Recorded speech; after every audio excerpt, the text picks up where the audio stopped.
இயேசு கிறிஸ்து நல்லவர். கர்த்தருடைய பரிசுத்த நாமம் மகிமைப்படுவதாக. மத்தேயு சுவிசேஷத்தின் புத்தகம் 18வது அதிகாரம் 11வது வசனத்தை வாசிக்கலாம். மத்தேயு சுவிசேஷத்தின் புத்தகம் 18:11.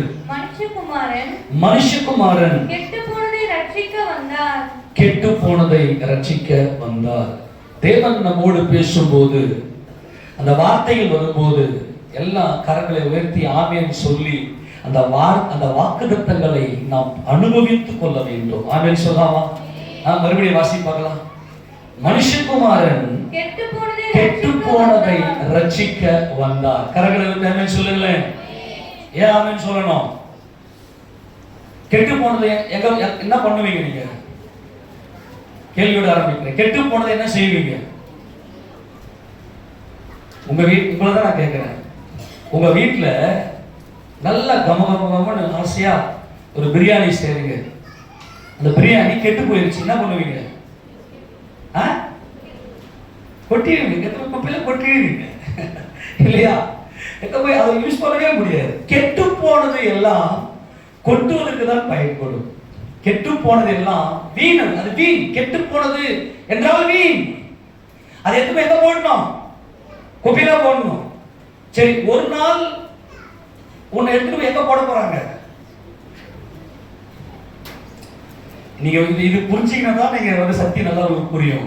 ஒரு நாள் எடுத்துட்டு போய் உங்களை எடுத்துட்டு போய் என்ன பண்ணுவாங்க? எங்க போடுவாங்க? ஒரு நாள் எடுத்துட்டு போய் உங்களை எங்க போடுவாங்க? மண்ணுல போடுவாங்க. அப்ப யாருக்கு கெட்டு போனது? நான் கேட்டது எத்தனை பேருக்கு புரிஞ்சுது? சொன்னாங்க, உங்க வீட்டுல இருக்கக்கூடிய கெட்டு யாரெல்லாம் குப்பை தொட்டின்னு ஒண்ணு இருக்குது. குப்பை தொட்டி ஒவ்வொரு வீட்டுக்கும் தனியா குப்பை. எதுக்கு அந்த குப்பை தொட்டி சொல்லுங்க பார்க்கலாம்? கெட்டு போனதை எடுத்து போய் கொட்டுறதுக்கு. ஏன்? அது வேஸ்ட். அது நாரும். கெட்டு போனது அந்த வீட்டுல வச்சிருந்தா இன்னைக்கு வரைக்கும் அம்மா, அப்பா, அக்கா, அண்ணா அப்படியே கொஞ்சம் குழாவும். ஆனா ஒரு நாள் வரும், எப்படா இந்த பணத்தை எடுத்து போறீங்க? ஆமென் ஆமென். எப்படா எடுத்து போய் கொட்ட போறீங்க?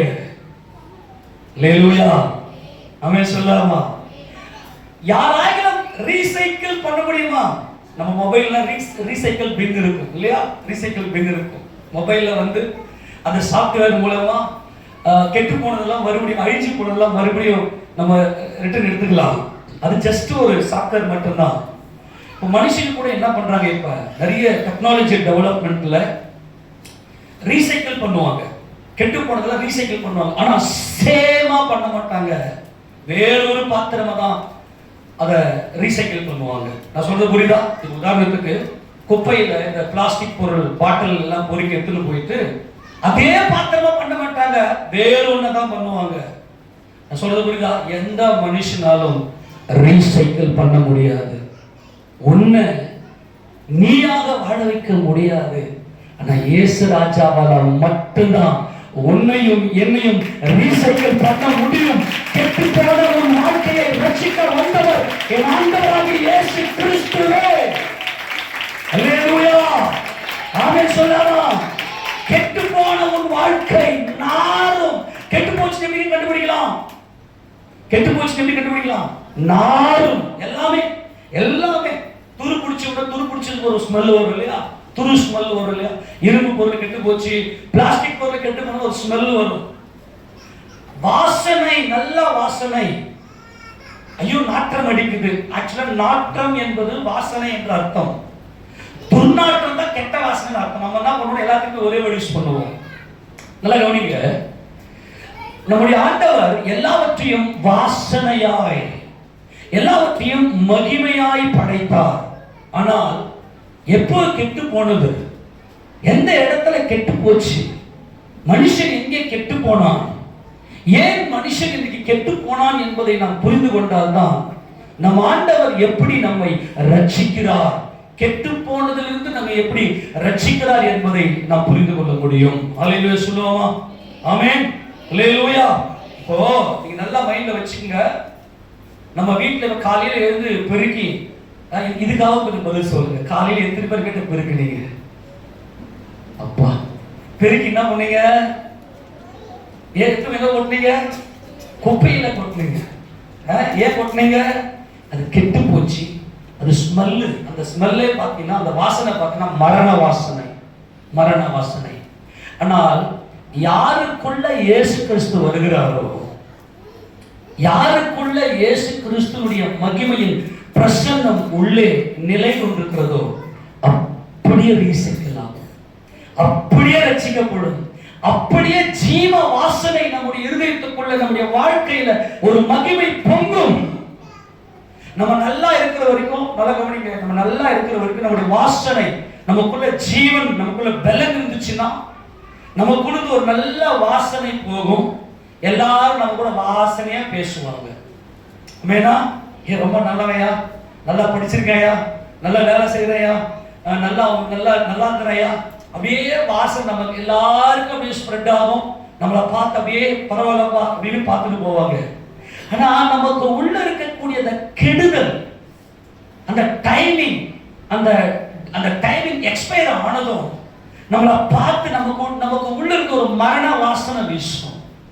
அவன் தான் அவன் வேஸ்ட், அவன் எழுந்துக்க முடியாது, அவன் வாழ்க்கை எப்படி போயிடுச்சு பாரு. அவன் அப்படியே அந்த மரண வாசனை எல்லார்கிட்டயே போய் அவன் நம்மளை பார்க்கிற பார்வையே பார்த்தீங்கன்னா அதுலயே நம்ம செத்து போயிடலாமா?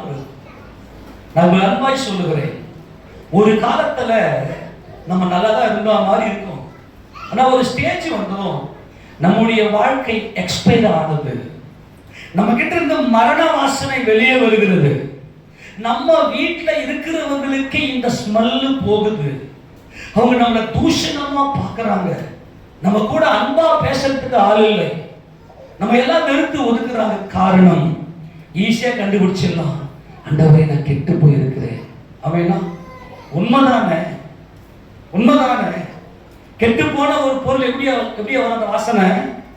கெட்டு போன அந்த பொருள், அதனுடைய வாசனை மரண வாசனை வீசும். உண்மைதான், கெட்டு போச்சுன்னா கெட்டு போச்சுன்னு தான் சொல்லணும். ஆனா ஒரே ஒரு காரியத்தை சொல்லுகிறேன், யாரெல்லாம் இன்னைக்கு ஆண்டவரே என் வாழ்க்கை கெட்டு போயிருக்கிறது, என்னுடைய வாசனை மரண வாசனை வீசுகிறது, என் குடும்பத்திலே என்ன பிடிக்கல. உண்மைதான், அன்புதான் குடும்பம், அன்பாதான் இருக்கணும். ஆனா என்ன பண்றது? கெட்டு போயிருச்சு, அவங்களுக்கு பிடிக்கலையே. ஏதோ ஒரு கெட்ட வாட மரண வாசனை எனக்கு கொடுக்கிற மரண வாசனை அவங்களை தொடுகிறது. அவங்க என்ன மூக்க பிடிக்கிறாங்க. உண்மையா இல்லையா?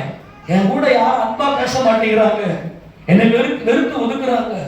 இன்னைக்கு எத்தனையோ சகோதரிகள், என் கணவன் என் கூட உட்கார்ந்து பேசிய பலனால் ஆகுது. நான் கவனிக்கல.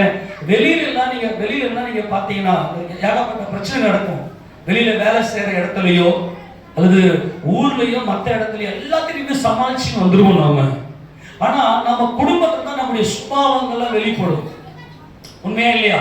நம்முடைய குடும்பத்துல தான் நம்முடைய சுபாவங்கள்லாம் வெளிப்படும். அவங்களுக்கு நம்ம பக்கத்துல இருக்கிறாங்க, அவங்களுக்கு தான் கெட்டு போய் இருக்கிற என்னுடைய ஸ்மெல் அவர்களை உணர்ந்து, இவன் ஒரு மரணம், இவனுக்குள்ள இவ்வளவு எக்ஸ்பயர் ஆன அசிங்கமான பொல்லாத ஏதோ ஒன்று உள்ளே கெட்டு போயிருக்கிறது. இந்த வாசனை அவங்க முகந்து பார்த்துட்டு நம்ம தள்ளி விடுவார்கள். இது நேச்சர். ஏன்னா மனுஷன் மாம்சத்தில் இருக்கிறான், அவன் தேவையோடு இருக்கிறான், அவனுக்கு தேவை நல்ல வாசனை. எனக்குள்ள நல்ல வாசனை இல்லையே. ஒரு பிரியாணி செய்யறதுக்கு, ஏன் அடிக்கடி பிரியாணி சொல்றேன், நம்ம அதுதான் வீக்னஸ் இருக்கோம் இல்லையா? ஒரு பிரியாணி செய்யறதுக்கு அது எவ்வளவு ஸ்மெல்ல கூட்டுறோம், அது எவ்வளவு ஸ்மெல்ல கூட்டுறோம். இப்போ வேற என்னென்னமோ, இப்பெல்லாம் நீங்க யூடியூப் போயிட்டு இப்ப எல்லாருமே மாஸ்டர் எல்லாருமே எல்லாமே ஆயிட்டாங்க. அதுல வேற நிறைய நுணுக்கங்கள் டிப்ஸ் கொடுப்பாங்க. இதெல்லாம் சேர்த்தீங்கன்னா இன்னும் நல்லா ஸ்மெல்ல கொடுக்கும். அப்போ நம்ம என்ன செய்யறோம்னா, நாம நம்முடைய சுபாவம் என்ன மாம்சத்தில் இருக்கிறபடினால நல்ல வாசனை ஜீவன் இருக்க வேண்டும். அந்த ஆகாரத்துல அல்லது நாம் பயன்படுத்தக்கூடிய எல்லாவற்றிலும் ஜீவ வாசனை வந்தால் நாம் ஏற்றுக்கொள்ளுவோம். மரண வாசனை இருக்குமே ஆனால் தள்ளி விடுவோம். அது கெட்டு போனது. அந்த கெட்டு போன ஒன்று வேண்டாம் என்று நாம் சொல்லுகிறோம். ஒரு நாள் இந்த உலகம் என்னை வேண்டாம் என்று சொல்லி மண்ணிலே புதைக்கிற காலமும் உண்டு. அப்படியானால் ஆண்டவரே நான் கெட்டு போயிருக்கிறேனா? கெட்டு போயிருக்கிற என்னை ரட்சிக்க முடியுமா? ரட்சிக்க முடியுமா? இப்ப கொரோனா சீசன்ல எல்லாருமே பிளட்லயும் கொரோனா கிருமி உள்ள போச்சு. அந்த மனுஷன் கெட்டு போனவன் குடும்பத்திலேயே போயிட்டு தனியா குவாரண்டைன் தனியா ஒதுக்கி வச்சு அமேனா அமேனா. இப்ப மறுபடியும் கொரோனா வருதான். நினைச்சு பாருங்க இந்த கொரோனா வைப்ப. எல்லாரும் சிங்கப்பூர்ல எல்லாம் பார்த்தா கொரோனா உள்ள வந்துருச்சு. ஏற்கனவே 200 பேருக்கு தொற்று இருக்கு, கொரோனா தொற்று இருக்கு. எல்லாரும் அதாவது தனிமைப்படுத்த தனிமை தனிமை தனிமை. நான் எப்ப சொல்லிட்டேன், மனிதனால் தாங்கிக் கொள்ள முடியாத ஒரு பயங்கர தனிமை. யாருடைய சமூகமோ ஒரு சமூகம் இருந்துகிட்டே இருக்கணும், யாருடைய கண் நம்ம பட்டுக்கிட்டே இருக்கணும். தனிமை. நம்முடைய உடல்ல இருக்கக்கூடிய நம்முடைய ஜீவன் கெட்டு போகிறது. கொரோனா உள்ள வந்த உடனே பிளட் டெஸ்ட் பண்ணி பார்க்கறாங்க, கொரோனா இருக்குது. சிம்டம்ஸ் சொல்றாங்க, தும்பினாங்க, அது தும்மனவனாக அந்த காற்றிலேயே பறந்து போயிடும், அந்த தொற்று ஏற்பட்டுரும். உடனே இது கெட்டு போனவன், இவன் தள்ளி வைன்றாங்க. அல்லேலூயா. ஒரே ஒரு காரியத்தை சொல்லுகிறேன், உனக்குள்ள இயேசு கிறிஸ்து ஒருவர் இருப்பாரேயானால் நீ ரட்சிக்கப்பட்டவர்கள், நீங்கள் ஜீவனுடையவர்கள். உங்க வாசனை ஜீவ வாசனையால் எல்லாருக்குள்ளும் எல்லாரும் பயன்படுத்தக்கூடிய ஒரு மகிமையான பாத்திரமாய் கர்த்தர் உன்னை மாற்றுவார். இயேசு கிறிஸ்து எதற்காக உன்னை தேடி வந்தார் என்றால், நீ கெட்டு போனவன், கெட்டு போன உன்னை ரட்சிப்பதற்காக வந்தார். ஆனால் இயேசு உனக்குள் இருக்கிறாரா? இயேசு உனக்குள் இருக்கிறாரா? நீ எந்த இடத்துல கெட்டு போயிருக்கிறது மட்டும் நீ மைண்ட்ல வை. ஆண்டவரே எனக்கு வியாதி, நான் கெட்டு போயிருக்கிறேன், டாக்டர் சொல்லிட்டாங்க செத்துருவேன். இயேசுவே நீ ரட்சிக்கப்பட்டு விட்டாய். ஆமென் சொல்லாமா? ஆண்டவரே கடன் பிரச்சனை, கடன் பிரச்சனை இருக்கிறேன், நான் கெட்டு போயிருக்கிறேன், வரவெல்லாம் என்னை தூஷிக்கிறான், என்னிலிருந்து மரண வாசனை வீசுகிறது. வாசனை என்பது பெருமையை மகிமையை காண்பிக்கிறது, மகிமையை காண்பிக்கிறது. வாசனை என்பது எதை காண்பிக்கிறது? சொல்லு, வாய்கள் சொல்லுங்க. வாசனை என்பது எதை காண்பிக்கிறது? மகிமை. என் அப்பா என்ன மகிமைப்படுத்தணும், என் பரமபிதா என்னை மகிமைப்படுத்த வேண்டும். ஏனென்றால் என் பரமபிதா துதிக்கு பாத்திரர். அல்லேலூயா. என் அப்பா துதிக்கு பாத்திரர். எல்லாரும் சொல்லு. என் அப்பா ஜீவன் உள்ளவர், என் பரமபிதா மகிமைக்கு பாத்திரர். அவர் புள்ள எனக்கு என்ன வரணும்? எங்க அப்பா என்ன பண்ணணும்? பெருமைப்படுத்தணும். அவர் என்ன மகிமைப்படுத்தணும்? கர்த்தரால் புகழப்படுபவனே உத்தமன். என் கர்த்தர் என்ன என் பேரை பெருமைப்படுத்தணும். அப்ப என்னிலிருந்து ஜீவவாசனை வரணும். என்னிலிருந்து ஜீவவாசனை வருவதற்காகத்தான் என் கர்த்தர், என் ஜீவனாகிய இயேசு இந்த உலகத்துல சாவை ஜெயம் கொண்டார். ஆமென் சொல்லாமா? மனுஷனுக்கு ஏன் சாவு வந்துச்சு? கெட்டு போயிட்டான். நீ தேவ ராஜ்யத்துக்கு போகணும்னா உனக்குள்ள இருந்து ஜீவ வாசனை வரணும். என்ன வாசனை வரணும்? ஏன் உனக்குள்ள ஜீவ வாசனை வரணும்? என் தேவன் ஜீவனுள்ள பிதா. ஆமென் சொல்லுங்க. அவருடைய பிள்ளை நான் என்றால் எனக்குள்ள இருக்கிற எல்லா மரண கசப்புகள் எல்லாம் கெட்டு போனதும் அப்படியே ரீசைக்கிள் ஆகணும். அல்லேலூயா. நல்ல கவனிங்க. ஆமென் சொல்லுங்க. என்ன சொல்ல, என்ன ஆகணும்? மறுபடியும் ரட்சிக்கப்பட வேண்டும். ரட்சிப்பு என்பது ஒரு நல்ல ஒரு மகிமையான வார்த்தை. மரணத்திலிருந்து ரட்சிப்பு. எழுத வாசிக்கலாம். 2 கொரிந்தியர் புத்தகம் 2வது அதிகாரம். 2 கொரிந்தியர் புத்தகம் 2வது அதிகாரத்துல கர்த்தர் நமக்கு இயேசு கிறிஸ்து எப்படிப்பட்ட மகிமையின் ரட்சிப்பு என்பதை வாசிக்கலாம். 14வது வசனத்தை வாசிக்கலாம். கிறிஸ்துவுக்குள் எப்பொழுதும் எங்களை வெற்றி சிறக்க. கரங்களை தட்டுங்க, எல்லாம் சொல்லுங்க. நான் எந்த நிக்கிற வெற்றியோடு தான் இருப்பேன். கிறிஸ்துவுக்குள், கிறிஸ்துவுக்குள் எனக்கு வெற்றி. வெற்றி தான் நமக்கு சந்தோஷம். நாம ஏறெடுக்கிற எல்லா காரியத்திலும் ஜெயம் கிடைக்க வேண்டும், ஜீவ வாசனை வர வேண்டும். ஏனென்றால் என் பிதா ஜீவன் உள்ளவர். நம்மள யார் சாயல்ங்க? நம்மள யார் சாயல்? நம்ம தேவ இல்ல சரி பாருங்க. இல்லை என்னப்பா, இல்லை என்னப்பா, சும்மா எல்லாம் வந்து உட்காந்துட்டு போவாத. உன் வாழ்க்கையில வெற்றி இருக்குதா? நான் ஃபேக்ட், உண்மையை பேசுறேன், சத்தியத்தை பேசிக் கொண்டிருக்கிறேன்.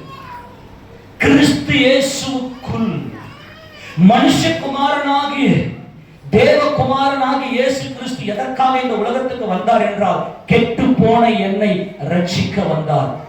அப்படியானால் மரண வாசனை வீசின மரணமாகி என்னை ஜீவனை உண்டாக்கும்படியாய், ஜீவன் கொடுக்கும்படியாய், எனக்குள்ள ஜீவன் உண்டாக்கும்படியாய் வந்தார்.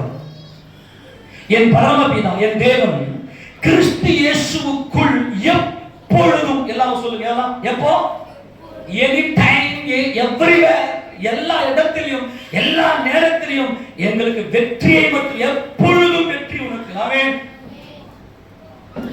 ப்ளீஸ் கொஞ்சம் மைண்டே தேவ சமூகத்தில் செலுத்துங்க.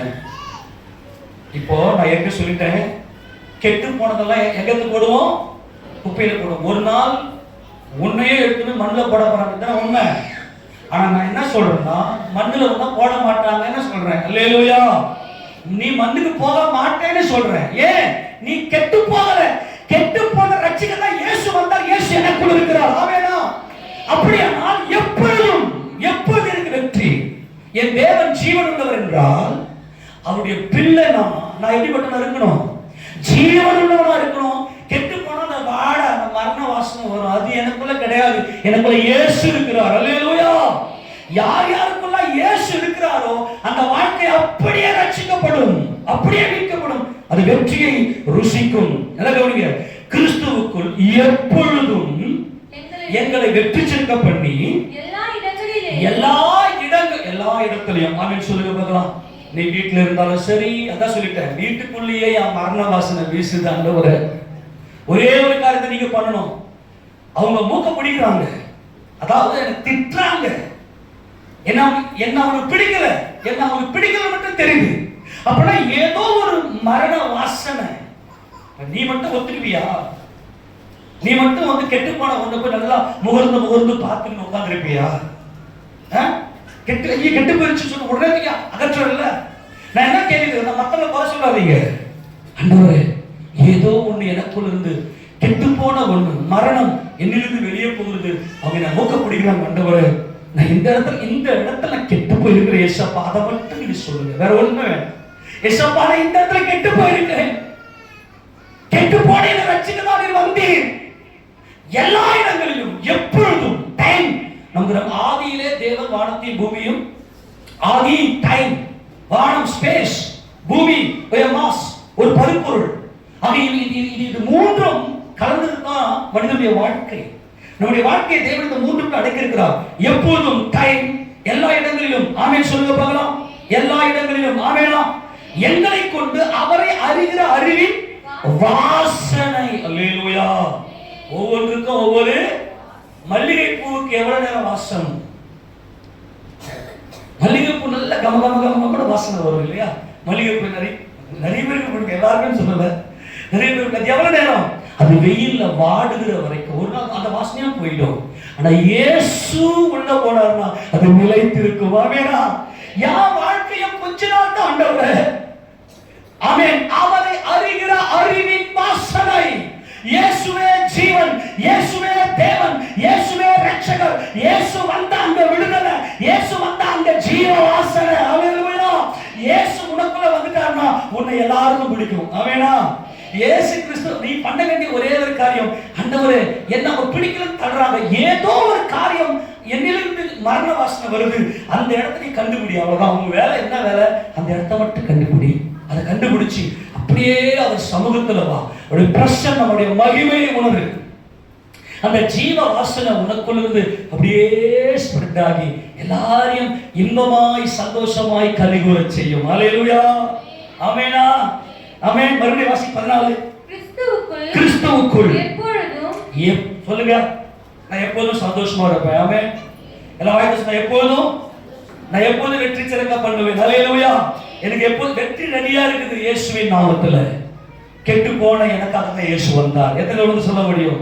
கெட்டு போன என்னை மீட்க இயேசு கிறிஸ்து வந்தார். மறுபடியும் வாசி. கிறிஸ்துவுக்குள் எப்பொழுதும் எங்களை வெற்றி சிறக்க பண்ணி எல்லா இடங்களிலேயும் எங்களை கொண்டு அவரை அறிகிற அறிவின் வாசல். நான் தான் இயேசப்பாவுக்கு வாசல். அல்லேலூயா. நான் தான் இயேசப்பாவுடைய ஸ்மெல். இப்ப கவனிங்க, மல்லிகை பூவுக்கு உதாரணம் சொல்றேன். மல்லிகை பூவுக்கு வாசம் எங்கிருந்து வருது? அது ஒரு ஜஸ்ட் ஒரு வெள்ளை கலர்ல இருக்கக்கூடிய ஒரு பூ தான். அந்த ஸ்மெல் எங்க இருக்குது? அந்த பூ வேற, அந்த ஸ்மெல் வேறவா? உதாரணத்துக்கு ஒவ்வொன்றுக்கும் தவிர இதுக்கு ஒரு ஸ்மெல் இருக்கு. என்ன ஸ்மெல்? இது நல்லா அழுக்காகாத வரைக்கும் இது நல்ல ஸ்மெல்லுக்கு பயன்படுத்துவேன். அழுக்காயிடுச்சுன்னா இது மரணம். ஆமெனா? எல்லாருக்குள்ளேயும் ஒரு ஸ்மெல் இருக்கு. உனக்கு ஒரு பேர் இருக்குது. ஆனா இன்னைக்கு உன் பேர் ரிப்பேர் ஆகி போயிடுது. அல்லேலூயா. என்ன ரட்சியா ஆண்டவரே. ஆமெனா? நல்லா கவனிக்கணும். இங்க தேவன் இங்க சொன்னாரு. அப்ப நீ புரிஞ்சு சொல்ற மல்லிப்பூ என்ன வாசம் என்ன? அந்த மல்லிப்பூ நானு. எனக்கு கொடுக்கிற வாசம் இயேசு. கையை தட்டி மகிமை செலுத்துவோமா? எனக்கு கொடுக்கிற இயேசு ஜீவவாசனை. ஜீவவாசனை. இப்ப பிரியாணி கொடுத்து அந்த ஸ்மெல் எங்க வருது? நீ இந்த ஸ்மெல்ல சாப்பிடுறியா பிரியாணி சாப்பிடுறியா? சரி, பிரியாணி ஸ்மெல்லே மாறி ஸ்மெல் தான் மாறுது. உள்ளுக்குள்ள இருக்கிற இன்கிரிடியன்ஸ் எல்லாம் ஒண்ணு சேர்ந்து என்ன பண்ண ஸ்மெல்ல கொடுக்குது. நாம பயன்படுத்துகிற ஒவ்வொன்றும் ஒரு ஸ்மெல் இருக்கு. அது ஜீவ வாசனை. சில பேருக்கு ஒவ்வொன்றுக்கும் எத்தனையோ பொருட்கள் இருக்கு. ஒவ்வொருத்தருக்கும் ஒரு வெரைட்டிஸ் பிடிக்கும். அதே போலதான் இன்றைக்கு நம்முடைய வாழ்க்கை எல்லாருக்கும் பிடிக்கணும். அன்புல தான் வாழ்க்கை இருக்கிறது. ஆனா இன்னைக்கு நிறைய பேர் நம்மளை பிடிக்கலையே. என் வாழ்க்கை கெட்டு போயிருக்கு. அதுக்கு என்ன காரணம்? நான் பிறக்கும் போதே கெட்டு போய் தான் பிறந்த ஆண்டவரே. நான் பாவத்தில் இருக்கிறேன். ஆனா உங்களால மட்டும்தான் என்னை ரட்சிக்க முடியும். என் வாழ்க்கையை மறுபடியும் திருப்பி தர முடியும். ஆமென் சொல்லாமா? நமக்கு உள்ள இருக்கக்கூடிய டேலண்ட், பவர், நம்முடைய திறமைகள், நமக்குள்ள இருக்கக்கூடிய தாளந்துகள் எல்லாம் அவர் கொடுத்தது. ஆனா நீங்க கொடுத்தது பார்க்காததுனால இன்னைக்கு எல்லாமே கெட்டு போயிருக்கு. அப்ப நம்ம என்ன செய்யணும் அப்படின்னா, எனக்குள்ள இயேசு கிறிஸ்து பரிபூர்ணமா இருப்பாரே ஆனால் நான் நிச்சயமாய் நற்கந்தமாய், தொடர்ந்து வாசி 15, ரட்சிக்கப்படுகிறவர்களுக்குள்ளேயும் கெட்டு போகிறவர்களுக்குள்ளேயும் நாங்கள் தேவனுக்கு கிறிஸ்துவின் நற்கந்தம். அல்லேலூயா. கிறிஸ்துவின் நற்கந்தம், அந்த ஜீவ வாசனை எனக்குள்ளே வீசுகிறது. இப்ப நம்ம சபைக்கு நம்ம ஏன் வந்துக்கிறோம் தெரியுமா? ரட்சிக்கப்படுறதுக்காக. ரட்சிக்கப்பட்டு உள்ள வந்துக்கிறோம். என்ன கெட்டு போயிடும். ஆமெனா? மரணமே உன் கூர் எங்கே? பாதாளமே உன் ஜெயம் எங்கே? மரணத்திற்கு ஒரு பாவம், பாவத்தின் பலன் நியாயப்பிரமாணம். மரத்திலே தூக்கப்பட்ட எவனும் சபிக்கப்பட்டவனுக்கு இருக்கிறபடி கிறிஸ்து நமக்காக சிலுவையிலே சாபமாகி அவர் நியாயப்பிரமாணத்தின் சாபத்துக்கு நம்மை நீங்களாக்கி மீட்டுக் கொண்டார். ரட்சிக்கப்பட்டோம். சபையில வந்து உட்கார்ந்து இருக்கிறோம். நம்ம எல்லாரும் தேவனை மகிமையா பார்க்க போறோம். மகிமைக்கு யார் பாத்திரர்? இல்ல வாய்த்தல் சொல்லுங்க. யார் மகிமைக்கு பாத்திரர்? தேவன் மகிமைக்கு பாத்திரர். எடுத்து வாசி 1 தீமோத்தேயு 1வது அதிகாரம் 17வது வசனம். ஏன் நமக்குள்ள ஜீவ வாசனை வரணும்? எடுத்து வாசி பார்க்கலாம்.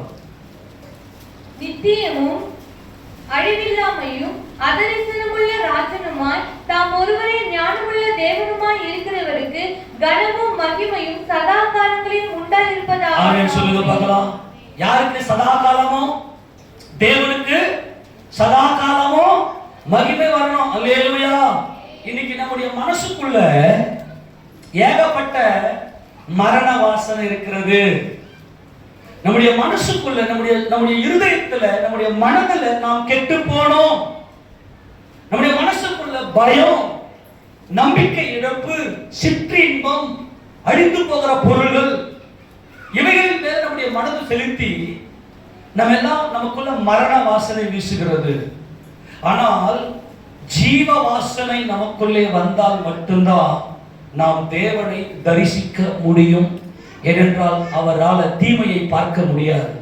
அப்ப நமக்குள்ள ஜீவ வாசனை வரணும்னா அந்த ஜீவன் என் ஆண்டவராகிய இயேசு கிறிஸ்து. அல்லேலூயா சொல்லுவோமா?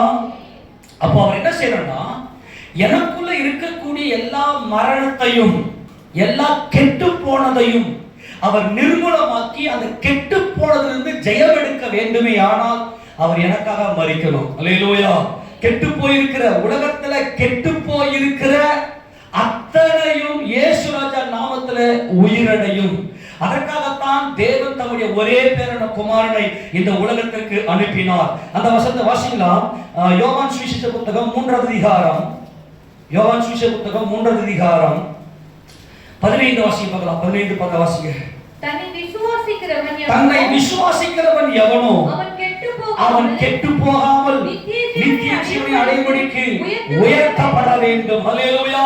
நல்ல கவனிங்க. இயேசு ராஜா நிக்கோதேமு கிட்ட சொல்றாரு, ஒரு பரிசேயன் கிட்ட சொல்றாரு, யார் யாரெல்லாம் இயேசுவை விசுவாசிக்கிறார்களோ அவர்கள் கெட்டு போக மாட்டாங்க. ஆமெனா? பாருங்க எல்லாம் கவனிங்க. நீங்க உள்ள வந்ததுமே என்னமோ அப்படி பயங்கரமா என்னென்னமோலாம் அப்படி கற்பனை பண்ணாதீங்க. நீங்க தொடர்ந்து ஏசப்பாவை உட்கார்ந்து அவர் யார், அவரை அறிகிற அறிவின் வாசனை, அவரை நீ அறிய அறிய அறிய இயேசு ராஜாவுடைய வல்லமை, அவருடைய மகத்துவம், அவருடைய தெய்வத்துவம், அவருடைய மனுஷிக தன்மை, அவருடைய ஜெயமெடுத்தல் எல்லாவற்றையும் நீ அறிய அறிய அறிய அறிய அந்த வாசனை, அந்த ஜீவ வாசனை, அந்த இயேசு ராஜாவுடைய மகிமையின் வாசனை உனக்குள்ள வர ஆரம்பிச்சுன்னா கெட்டு போனவன் வாழ்க்கை ரட்சிக்கப்பட்டு விடும். அல்லேலூயா. எல்லா கெட்டு போனவைகளும் மறுபடியும் உயிர்ப்பிக்கப்படும். உயிர்ப்பிக்கிறவர் தான் நம்முடைய தேவனாகிய கர்த்தர். அப்ப தன்னை விசுவாசிக்கிறவன் எவனோ அவன் கெட்டு போகாமல் நித்திய ஜீவனை அடையும்படிக்கு அவர் உயர்த்தப்பட வேண்டும். உயர்த்தப்பட வேண்டும் என்றால் அவர் சாக வேண்டும், மரத்திலே தூக்கி கொலை செய்யப்பட வேண்டும், அவர் மரிக்க வேண்டும். ஏனென்றால் எனக்குள்ள மரண வாசனை இருக்கிறது, நான் கெட்டு போயிருக்கிறேன், எனக்கு பதிலாக அவர் சாக வேண்டும். ஆமென் சொல்லாமா? இதுதான் தேவனுடைய தீர்மானம். நாம் எல்லாரும் தேவனுக்கு சத்துருக்களா இருந்தோம். ஆனால் அவருடைய குமாரனுடைய மரணத்தினாலே நம்மை அவரோடு கூட ஒப்புரவாக்கி விட்டார். அப்ப எல்லா மனுஷரும் ரட்சிக்கப்பட வேண்டும். அதுதான் தேவன் தம்முடைய ஒரே பேரான குமாரனை விசுவாசிக்கிறவன் எவனோ, வாசிமாத தேவன் தம்முடைய ஒரே பேரான குமாரனை விசுவாசிக்கிறவன் எவனோ அவன் கெட்டு போக மாட்டான். எல்லாரும் கையை தட்டுங்க. அவன் கெட்டு இயேசு ரட்சகர் சொன்னார், அவன் கெட்டு போக மாட்டான். உன் சரீரம் கெட்டு போன, உன் சரீரம் கெட்டு போன, உன்னுடைய உறுப்புகள் கெட்டு போன, உன்னுடைய அந்த அவயவங்கள் எல்லாம் உயிர்ப்பிக்கப்படும். எல்லாவற்றுக்கும் ஜீவனை கொடுக்கிறவர். எல்லா வியாதிகளுக்கும் இயேசு உள்ள வந்தாலே உனக்கு ஜீவன் உண்டாகும், ஜீவன் உண்டாகும், ஜீவன் உண்டாகும். கெட்டு போயிருக்கிற சரீரம் எல்லாம் உயிர்ப்பிக்கப்படும், எல்லாம் உயிர்ப்பிக்கப்படும். இதுதான் இயேசு. இயேசு உள்ள வந்தார். அவர் யாருன்னு மட்டும் நீ அறி. உன் ஆவியில் அவர் தியானம் பண்ணிக்கிட்டே இருக்கு. ஏசப்பா, இந்த இடத்துல நான் கெட்டு போயிருக்கிறேன், அதை மட்டும் சொல்லு. ஒரே ஒரு காரியம், எந்த இடத்துல நீ வெட்கப்படுற எப்பொழுதும் எல்லா இடங்களிலேயும், ஆமெனா, எப்பொழுதும் எல்லா இடங்களிலும். அப்ப தேவன் ஜீவன் உள்ளவர் அப்படின்னா தேவனுடைய பிள்ளைகளும் ஜீவனுடையவர்களாக இருக்க வேண்டும். என்று வாசிக்கலாம், ஜீவனுள்ள பிதா என்னை அனுப்பினது போல என்று கர்த்தரிலே யோவான் சுவிசேஷ புத்தகத்துல ஜீவனுள்ள பிதா என்னை அனுப்பினது போல 6வது அதிகாரம் 57வது வசனத்தை வாசிங்க. யோவான் 6:57. ஜீவனுள்ள பிதா என்னை அனுப்பினது போலவும் நான் பிதாவினால் பிழைத்திருக்கிறது போலவும் என்னை புசிக்கிறவன் எவனும் என்னாலே பிழைப்பான். அல்லேலூயா. எனக்குள்ள ஜீவன் வந்து கெட்டு போன எவனும் அவரால் ரட்சிக்கப்படுவான், பிழைப்பான், மீட்கப்படுவான். இதுவே தேவன் நமக்கு பாராட்டி இருக்கிற மாபெரும் கிருபை. அல்லேலூயா. தேவனுக்கு எவ்வளவு காலத்துக்கு மகிமை? சதா காலமும். தேவனுக்கு எவ்வளவு காலம் மகிமை? சதா. அப்ப அவருடைய பிள்ளைகளுக்கு என்ன இருக்கணும்?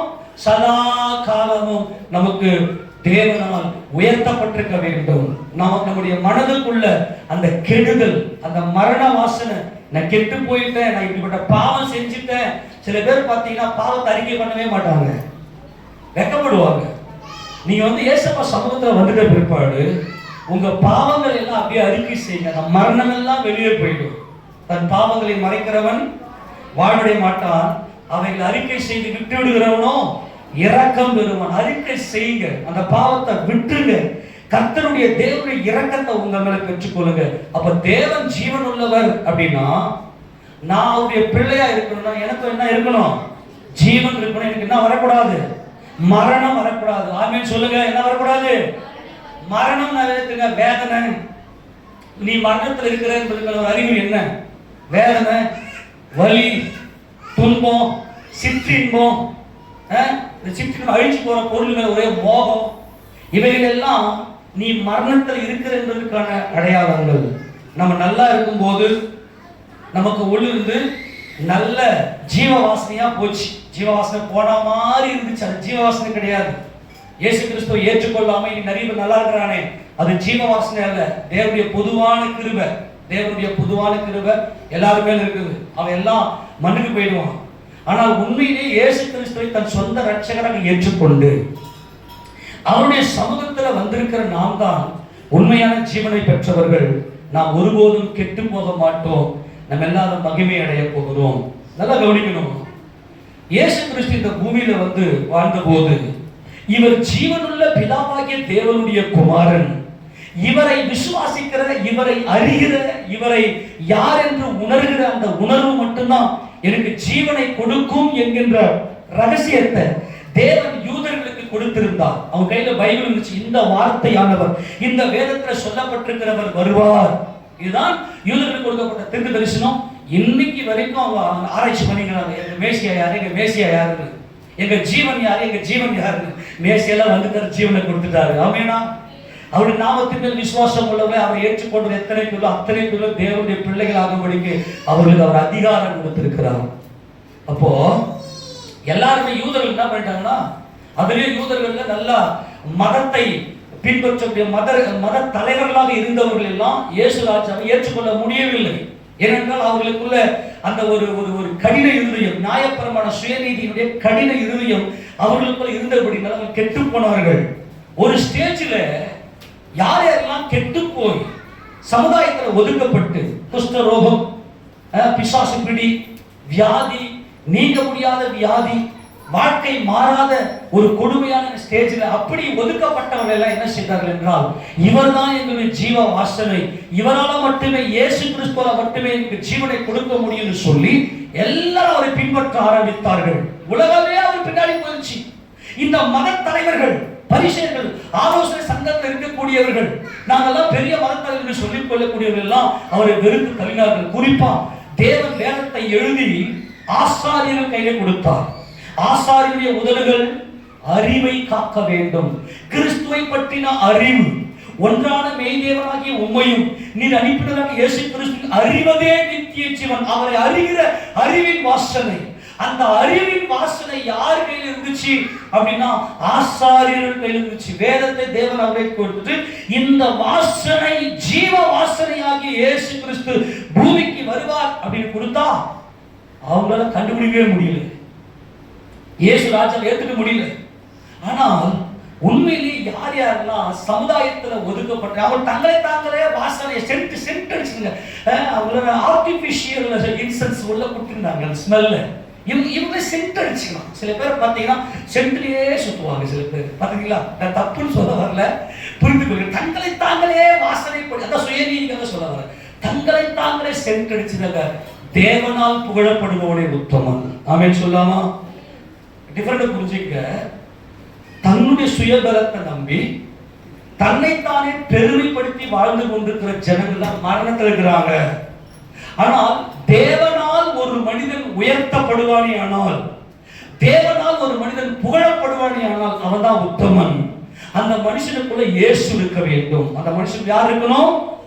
இயேசு கிறிஸ்துவே என் ஜீவனில் இருக்க வேண்டும். நல்லா புரிஞ்சுக்கணும். இந்த வாசனையை பரப்ப வேண்டியவர்களாகி இந்த ஆசாரியர்களுக்கு இயேசு ராஜா நாட்களில அந்த வாசனை போய் சேரல. நல்லா கவனிங்க. நீங்க சர்ச்சில் வந்து உட்காந்துங்கிறீங்க, ஆனா இன்னமும் உங்களுக்குள்ள மரண வாசனை வருது. உண்மையா இல்லையா? காரணம் என்ன? இந்த வேதத்தை உட்காந்து யாரும் படிக்கிறது கிடையாது. நான் பல முறை சொல்லிட்டேன், உட்காந்து படி கொஞ்சம் நேரம். அவர் கொடுத்த வாக்குறதுல அப்படியே குடி, அப்படியே உள்ள எடுத்துக்க. கடைசியில் என்ன வந்துச்சு? பிரதான ஆசாரியர்கள், வேத பாரகர்கள், நியாய சாஸ்திரிகள் எல்லாரும் இயேசு ராஜாவை தள்ளிவிட்டார்கள். எங்களுக்கு வேணாம் அவரு. ஏன்னா தங்களை தானே சென்றடிச்சுனாங்க, தங்களை தாங்களே புகழ்ந்து கொண்டார்கள். ஒரு ஸ்டேஜில் இவங்கெல்லாம் ஒண்ணு கூடி என்னங்க உலகமே ஒரு பின்னாடி போயிடுச்சு. ஆமென் சொல்லாமா? யார் யாரெல்லாம் மரண வாசனை என்று ஒதுக்கப்பட்டார்களோ அவரெல்லாம் ஒரு பின்னாடி தேடி போயிட்டாங்க. இவங்க தனியா விடப்பட்டாங்க. அந்த நேரத்துல பிரதான ஆசாரியர்கள் இருந்த காய்பாவின் தலைமையில ஆலோசனை சங்கம் கூடுது. நல்லா கவனிக்கணும், நல்லா கவனிக்கணும்.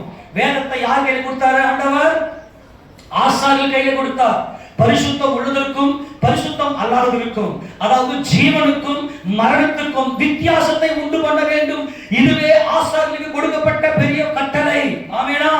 இதோ மரணத்தையும் ஜீவனையும் கண்மணி வச்சிருக்கிறேன், நீ ஜீவனை கொடு, மரணத்தை கொடுக்காத. ஆசாரியனே, உன் முதல்ல இந்த அறிவு இருக்க வேண்டும், ஜீவ வாசனையின் அறிவு இருக்க வேண்டும். அந்த வசனத்துல கடற்கரை காட்டுறாங்க, திருப்பி வாசிக்க பார்க்கலாம். உபாகமம் புத்தகத்துல உபாகமம் 30ஆம் அதிகாரம் 15ஆம் வசனம் வாசிக்க பார்க்கலாம். இதோ இதோ ஜீவனையும் நன்மையும் மரணத்தையும் தீமையும் இன்று உனக்கு முன்னே வைத்தேன். நல்லா கவனிங்க, மரண வாசனை ஜீவ வாசனை ரெண்டு இருக்கு. ஆமென். கிறிஸ்து ஜீவ வாசனை, கிறிஸ்து அல்லாதது மரண வாசனை. ஆமெனா? நீ யாரை நம்புற? இப்ப டாக்டர் நம்புறியா? எல்லாம் கவனி. டாக்டர் நம்புறியா? டாக்டர் நம்புறனா உனக்குள்ள என்ன வாசனை இருக்குது? மரண வாசனை. டிஃபரெண்ட் புரிஞ்சுக்க. யார் நம்புற? நீ டாக்டர் நம்புறனா உனக்குள்ள என்ன வாசனை இருக்குது? மரண வாசனை. அப்புறம் ஃபைனான்சியர் தெரியும் இல்லையா? ஐயோ அந்த அவர் தான் நம்பி இருக்கிறேன், அவர் எனக்கு குற்றுவாருன்னு பார்க்க கொடுக்கவே மாட்டான். இயேசுவின் நாமத்துல வராது. ஏசப்பா நீங்க எனக்குள்ள இருக்கிறீங்க, என் நிலைமை நான் இந்த இடத்துல கெட்டு போயிருக்கிறேன், நீர் என்ன செய்வீர்? எல்லா வாசலையும் திறந்து கொடுப்பார். அப்படின்னு சொல்லாமா? உன் கணவனை சில பேர் பார்த்தா கணவன் பைத்தியங்கள். எனக்கு என் வீட்டுல இருக்கிறாரியா இருக்கவே மாட்டான், துரோக நிறைய நடக்கும். நான் சபையில உண்மையை சொல்றேன். என் புருஷன் போது சிலதெல்லாம் பார்த்தீங்கன்னா வீட்டுக்காரங்க தலைமால தீங்கச்சின்னு ஆடும். ஆனா அவன் என்ன பண்ணுவானோ கீழே போட்டு மிதிப்பான். இதோ மரணத்தையும் ஜீவனையும் கண் முன்னாடி வச்சுட்டு அவனுக்கு என்ன வேணும்? இயேசு வேணுமா? அது மூணு நம்பிக்கை வேணுமா? இன்னைக்கு எல்லாம் கெட்டு போனதுக்கு காரணம் என்ன? இயேசு இல்லை. ஆமெனா?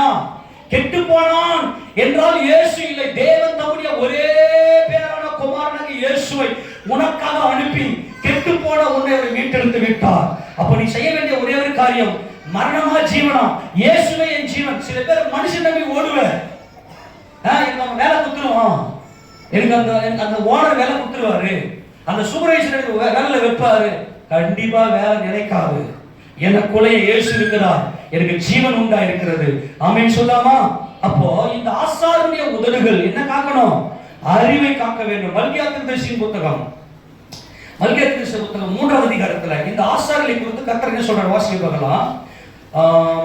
2வது அதிகாரத்துல 5வது வசனத்தை வாசிக்க பார்க்கலாம். மல்கியா 2:5. அவனோடு என் உடன்படிக்கை ஜீவனும் சமாதானமாக இருந்தது, அவனுக்கு பயப்பட இருக்க வேண்டும் என்று இவைகளை அவனுக்கு கட்டளையிட்டேன். அப்படியே அவன் என் நாமத்துக்கு பயந்தும் இருந்தான். எல்லா வாய்ப்பும் சொல்லுங்க. சத்தியவேதம் எங்க இருந்துச்சு? யார் யாருக்குள்ளெல்லாம் இந்த வேத வசனம் எல்லாம் கவனிங்க. எல்லாம் வரணும்னு சொல்லுங்க பார்க்கலாம். நீ எந்த இடத்துல கெட்டு போய்கிறியோ கரெக்டா பைபிள் வசனத்தை கண்டுபிடிச்சிக்க. என்ன அந்த வசனத்தை அறிக்கை பண்ணிக்கிட்டே இரு. பாடல் பாடும்போது நாம யார் சாயல்? தேவன் சொல்ல ஆகும். நீ சொன்னா ஆகும். எல்லாம் நீ சொன்னா எனக்கு கொரோனா வந்துரும் போல, எனக்கு வந்துரும். இயேசுவின் நாமத்தில் கொரோனா வராது. மரணமும் ஜீவனும் நீ வாயில இந்த வார்த்தையை உச்சரித்து. சில பைத்தியங்களை எல்லாம் பார்த்திருக்கிறேன், இயேசுவின் பைத்தியங்களை. நான் மனசெல்லாம் சந்தோஷமா இருக்கும். அவங்க பாட்டு நான் வெக்கமே படாம எல்லாத்திலும் பாட்டு பாடி அவர் ஆராதிப்பாங்க பாருங்க, அவங்க நல்லா இருப்பாங்க. சில பேர் வெக்கம் வேற. உன் வாயில இந்த வார்த்தை இருக்கணும். நீ ஆசாரியனா இருந்தனா, நீ ஆசாரியனாக கிறிஸ்துவை ஜீவனை கெட்டு போனேன். முதல் நீ உனக்கு நான் கெட்டு போனேன், என் ஜீவனின் இயேசு என்னை ரட்சிக்க வந்தவர் என் இயேசு. நீ அறிக்கை பண்ண வசந்த கண்டுபிடிக்க சொல்றேன். ஏன் நீ வசந்த தவிருங்க, உங்களுக்கான ஜீவன் இதுல இருக்குங்க. நான் தான் சொல்றேன், ப்ளீஸ் தயவு செஞ்சு கழுவி பாருங்க. உன் உதட்டுல நீ அறிக்கை பண்ண. இயேசுவின் நாமத்துல என் வீட்டுக்காரர் நாளைக்கு குடிச்சிட்டு வர மாட்டாரு, நாளைக்கு என் வீட்டுக்கு குடிக்க மாட்டாரு சொல்லுங்க பார்க்கலாம். அப்படின்னு சொல்லிக்கிட்டே ஒரு நாள் மறந்துடுவாங்க குடிய. அது பேய் தானே இல்லையா? நல்லா உங்க நண்பர் சொல்றேன், நீங்க அவங்க கசந்து கொள்ளாதீங்க. மனுஷன் கெட்டு போய்க்கணும். ஆமேனா? அவங்க மேல கசந்து கொள்ளாதீங்க. அன்பா சொல்லுங்க இயேசுப்பா நாமத்துல. நீங்க இவரை பிடிங்க, அவரை விட்டுருங்க. நான் எது மரணம் என்னால முடியும். நான் இன்னைக்கு என் வீட்டுக்காரனை கேட்கற திட்டுல அவன் நாக்க பிடிக்கிட்டு தரம் குடிக்க போக மாட்டான்னு போனா நீ பிடிக்கிட்டு போயிடுவ. உன் அன்பாய் சொல்றேன், தயவு செய்து தீமையோட எடுத்து நிற்காத. நீ நீ நீ நீ எதை அறிக்கை பண்றியோ அதுதான் நடக்கும். நீ சண்டைக்கு போய் நிற்பேன்னா உன் குடும்பமே சண்டை குடும்பமா தான் இருக்கும். நீ ஜீவனை அறிக்கை செய்ய. நீயோ கடன் வாங்காது இருப்பாய். ஆமெனா? நீயோ கடன் கொடுப்பாய், கடன் வாங்காது இருப்பாய். என் ஆண்டவர் சொல்லுகிறார், அறிக்கை பண்ணிக்கிறே.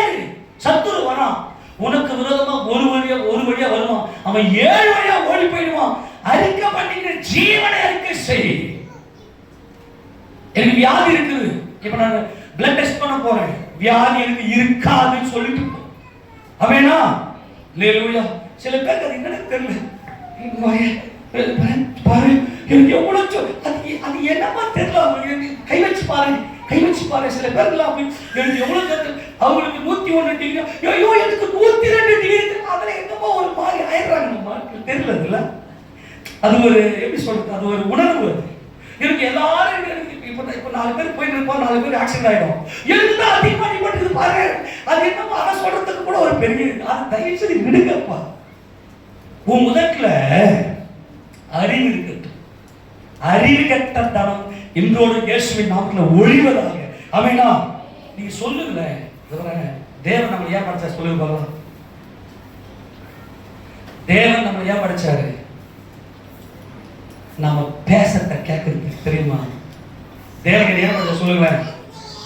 தேவன் என்னை ஏன் படைத்தார்? நான் பேசத்த கேட்கறதுக்கு. அல்லேலூயா.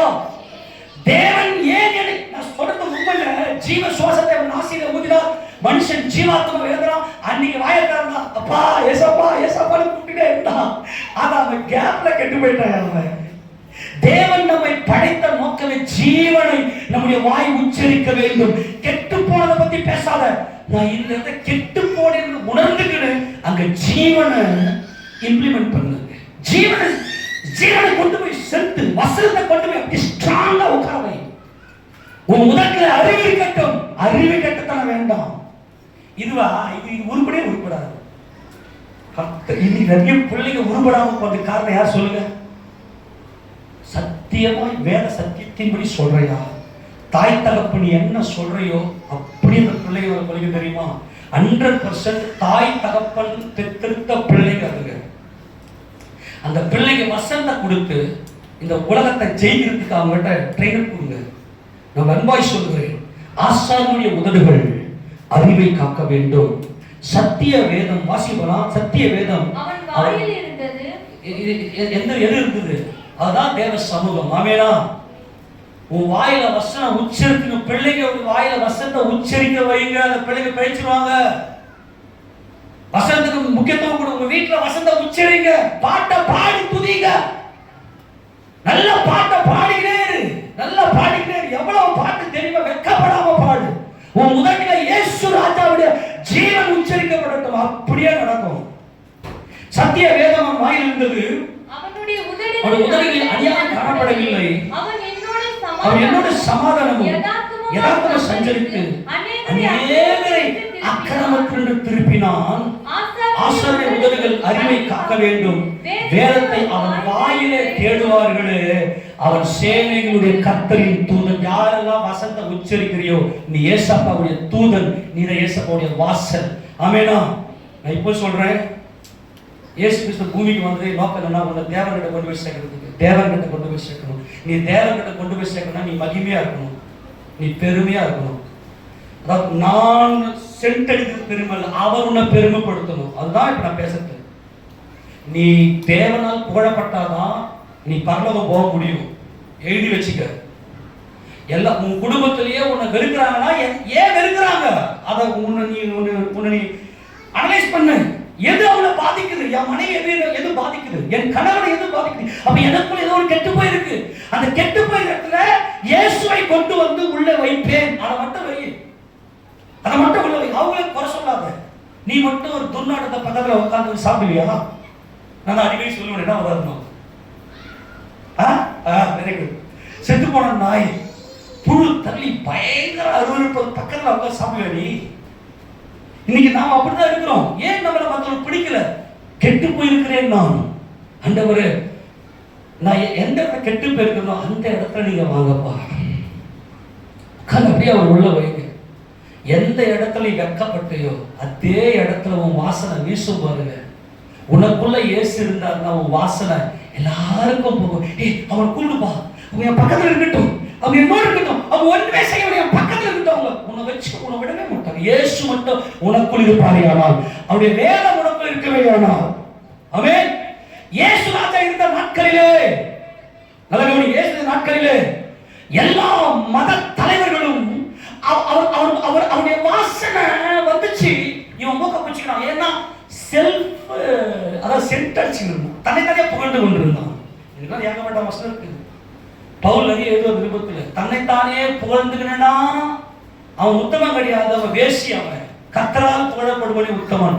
யார் கர்த்தரால் புகழப்படுறானோ அவன் தான் தேவன் கிட்ட போவான். அவனுக்கு சாவு கிடையாது, கெட்டு போயிட்டே சாவுக்கு. சாவுறதுக்கு காரணம் உனக்குள்ள பெருமை போயிடுச்சு, உனக்குள்ள ஒரு பெருமை இருக்கு. மல்லிகைப்பூவுக்கு வாசனை இருக்குதுயா, மல்லிகைப்பூவுக்கான வாசனை போயிடுச்சுன்னா அது எதுக்கு கேட்கிற? உப்பு சாரமற்று போனால் உனக்கு ஒரு பெருமை இருக்கு தெரியுமா?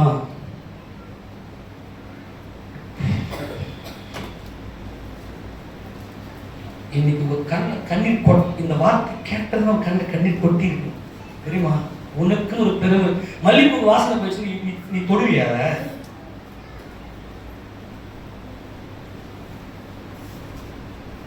சரி, நீ போடுற உப்புக்கு உப்பு சுவையே இல்லை, உப்பு சுவையே இல்லை, நீ யூஸ் பண்ணுவியா?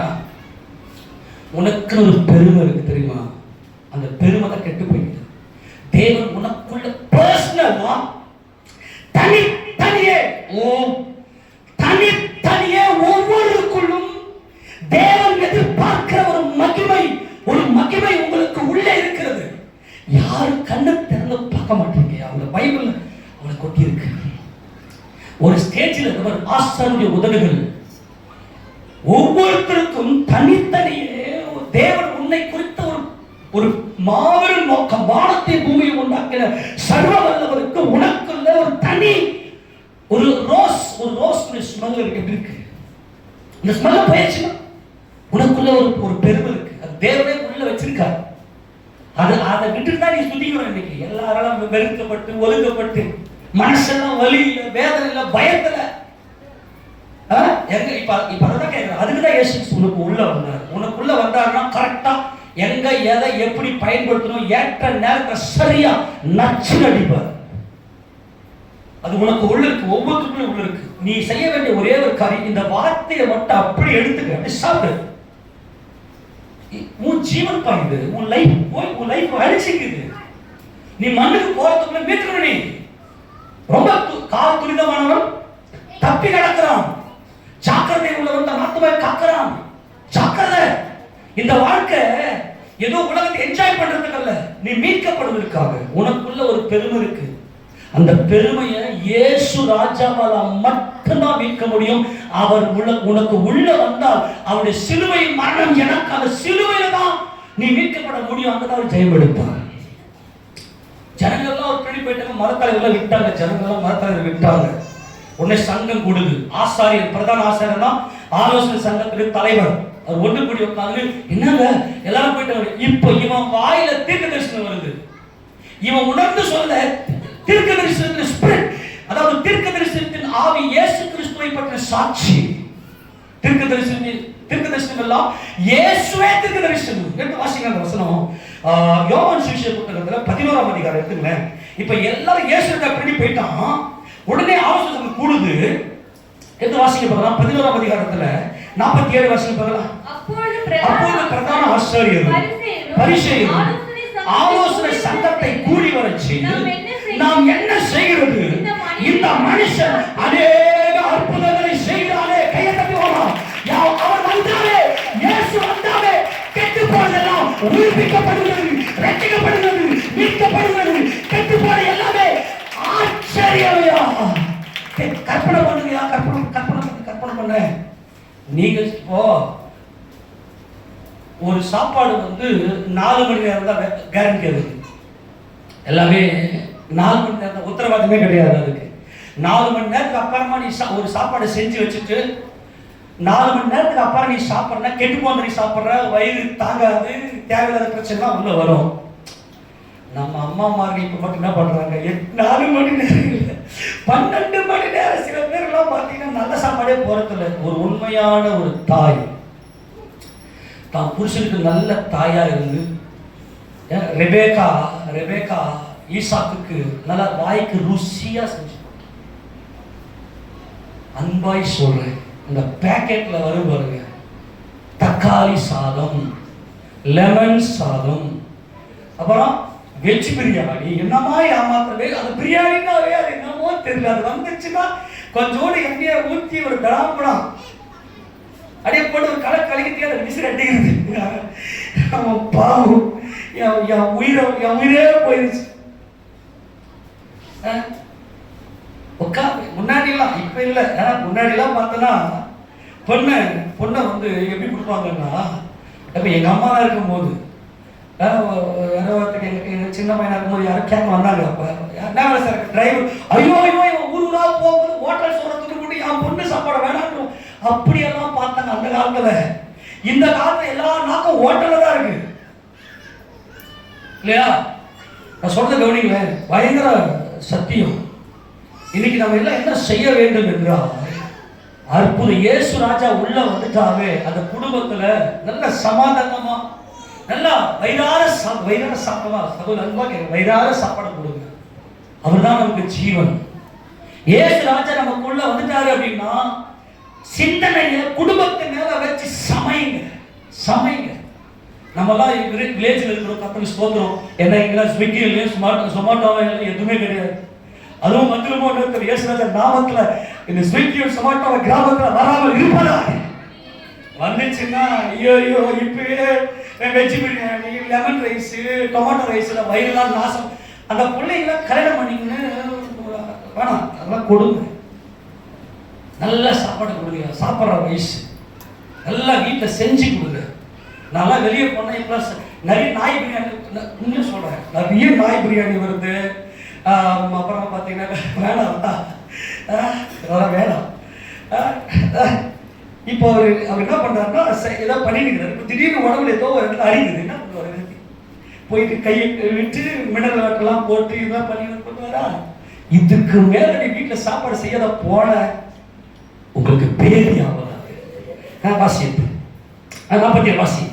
அப்பொழுது பிரதான ஆசாரியரும் பரிசேயரும் ஆலோசனை சங்கத்தை கூடி வர செய்து, நாம் என்ன செய்கிறது, இந்த மனுஷன் உள்ள வந்தாவே அந்த சமாதானம் ரட்சிப்பு எல்லாம் ரீசைக்கிள் ஆகுது, எல்லாம் கண்டுபிடிச்சிட்டோம். அந்த வாசனைக்கு அப்படியே போறோம், இயேசுவின் பின்னாடி எல்லாம் போறோம். அந்த இயேசு எடுத்து உள்ள வச்சுக்கிறோம், அவன் நல்லா இருக்கான். நம்ம என்ன பண்றது தெரியலையேன்னு ஆலோசனை சங்கத்தை கூப்பிட்டாங்க. ஆலோசனை சங்கத்தின் தலைவர் பிரதான ஆசாரியன் அவன் வாயில அறிவை காக்கணும். எப்பா இந்த வேதமே மனுஷனா வந்திருக்கிறாருப்பான்னு சொல்ல வேண்டியவனை எதிர்த்து நிற்கிறான். ஆனா இப்ப ஆலோசனை கூட்டணும் தேவனுடைய பரிசுத்த ஆவி. ஏன்னா இந்த வசனம் வந்து ஸ்பிரிட்டுங்க சொல்ல. இயேசு சிலுவையில் அடிச்சவன் யாரு? பிரதான ஆசாரியர் டிசைட் பண்ண, ஆலோசனை சங்கத்தை டிசைட் பண்ணோம். ஏனென்றால் ஆலோசனை சங்கத்துக்கு இந்த பைபிள் இருக்கு. இந்த பைபிள் வசனத்தின்படியே அந்த ஜனங்கள் நடத்துவதற்கான வேலை தான் இந்த பிரதான ஆசாரியனுடையது. ஆனா இவன் வாயில இந்த ஸ்பிரிட் இருக்கு. பைபிள் வாசிக்கிற பாரு, அப்பவே தேவ ஆவி உங்களுக்குள்ள ஆட்கொள்ள ஆரம்பிக்கும். கிறிஸ்துவின் ஆவி உங்களுக்குள்ள ஆட்கொள்ள ஆரம்பிக்கும். அதுதான் வாலிப பிள்ளைங்களுக்கு ஒரு நாளைக்கு 5 பேஜ் பைபிள் வசனத்தை வாசிக்காம நீங்க படிக்க போவாதீங்கன்னு சொல்றதுக்கான ரீசன் என்னன்னா அதுதான். இப்ப நல்லா கவனிங்களேன். இப்போ வாசிப்போம் 48. நாம் இவனை இப்படி விட்டுவிட்டால் எல்லாரும் இவனை விசுவாசிப்பார்கள். அப்பொழுது ரோமர் வந்து நம்முடைய ஸ்தானத்தை இவனே பெருமடிச்சு விட்டு. சில பேர் வாயை திறந்தாவே பெருமை. ஐயோ அவன் பேசுவாங்க பாரு, பெருமை. இதுதான் கெட்டு போன மனுஷன். என் தேவனால் உயர்த்தப்படுறான் பாருங்க, அவன் ஜீவன் உள்ள மனுஷன். தன்னைத்தானே பெருமடிச்சுக்கிறான் பாருங்க. நம்முடைய ஸ்தானத்தையும் அழித்து போடுவாங்க. வசந்த வாசித்து ஆகும். திருப்பிங்க 2 கொரிந்தியர் புத்தகத்துல 10ஆம் அதிகாரம் எடுத்துட்டு வரலாம். 2 கொரிந்தியர் 10ஆம் அதிகாரம் 12ஆம் வாசிக்கலாம்.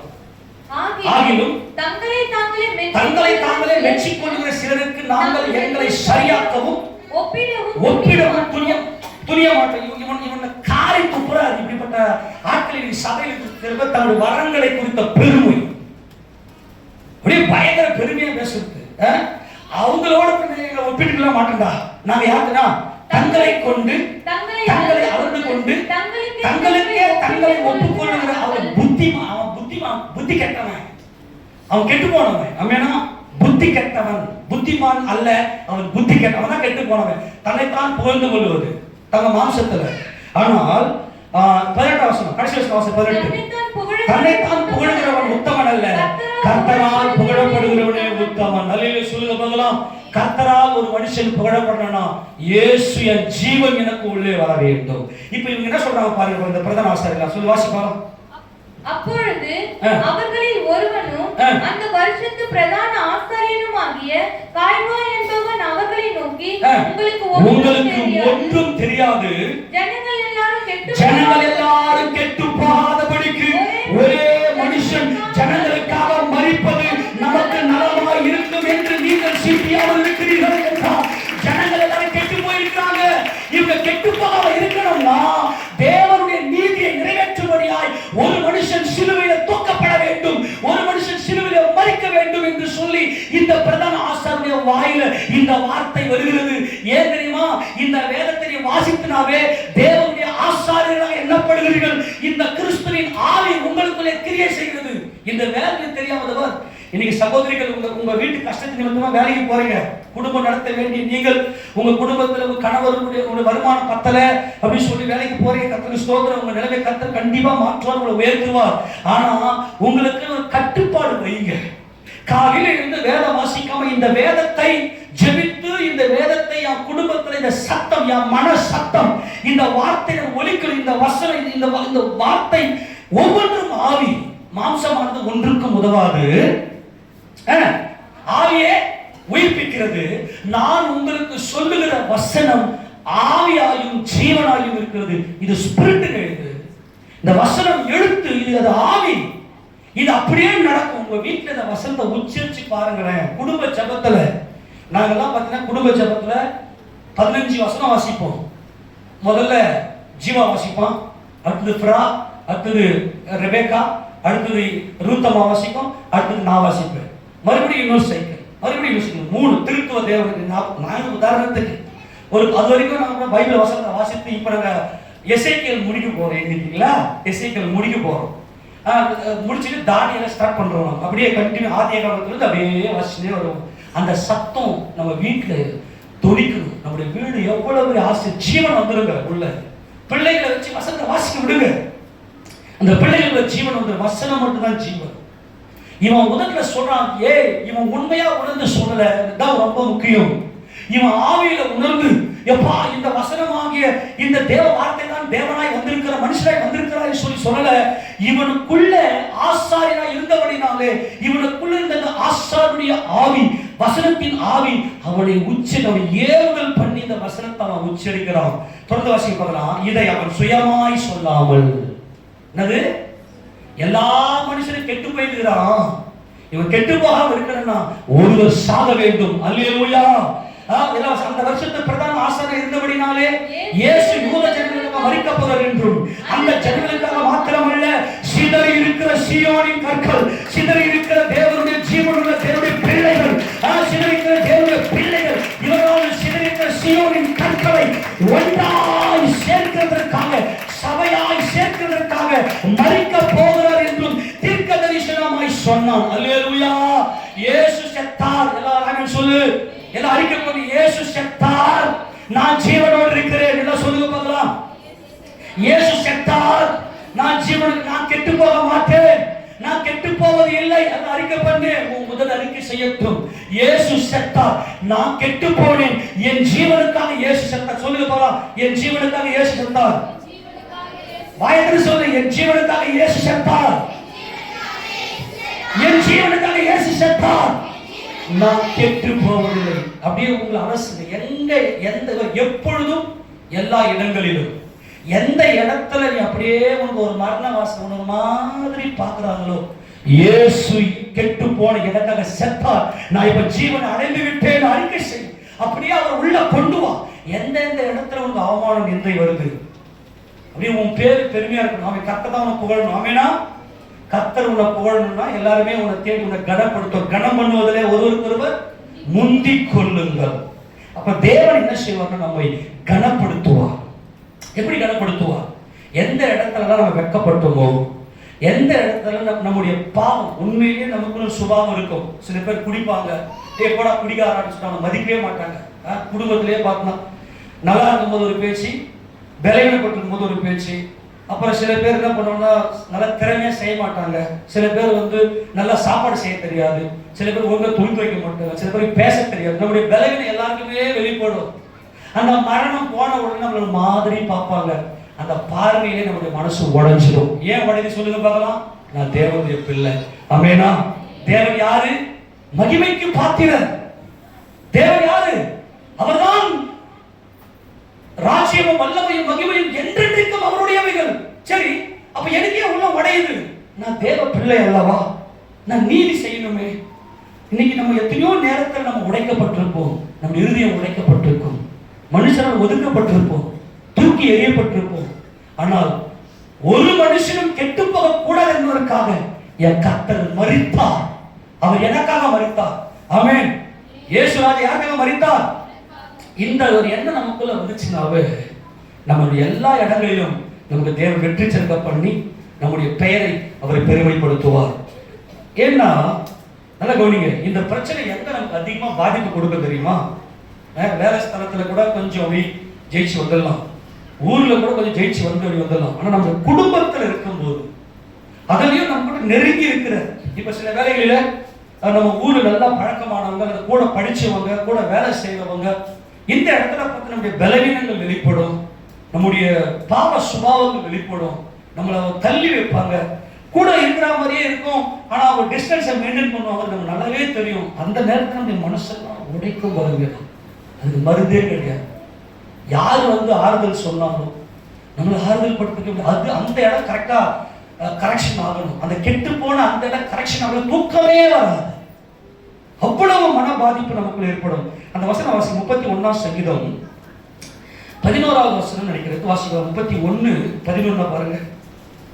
31வது சங்கீதம் 11 வாசிக்கலாம். என் சத்துருக்களாகிய யாவர் நிமித்தமும், என் சத்துருக்களாகிய யாவர் நிமித்தமும் நான் என் அயலாருக்கு நிந்தையும்.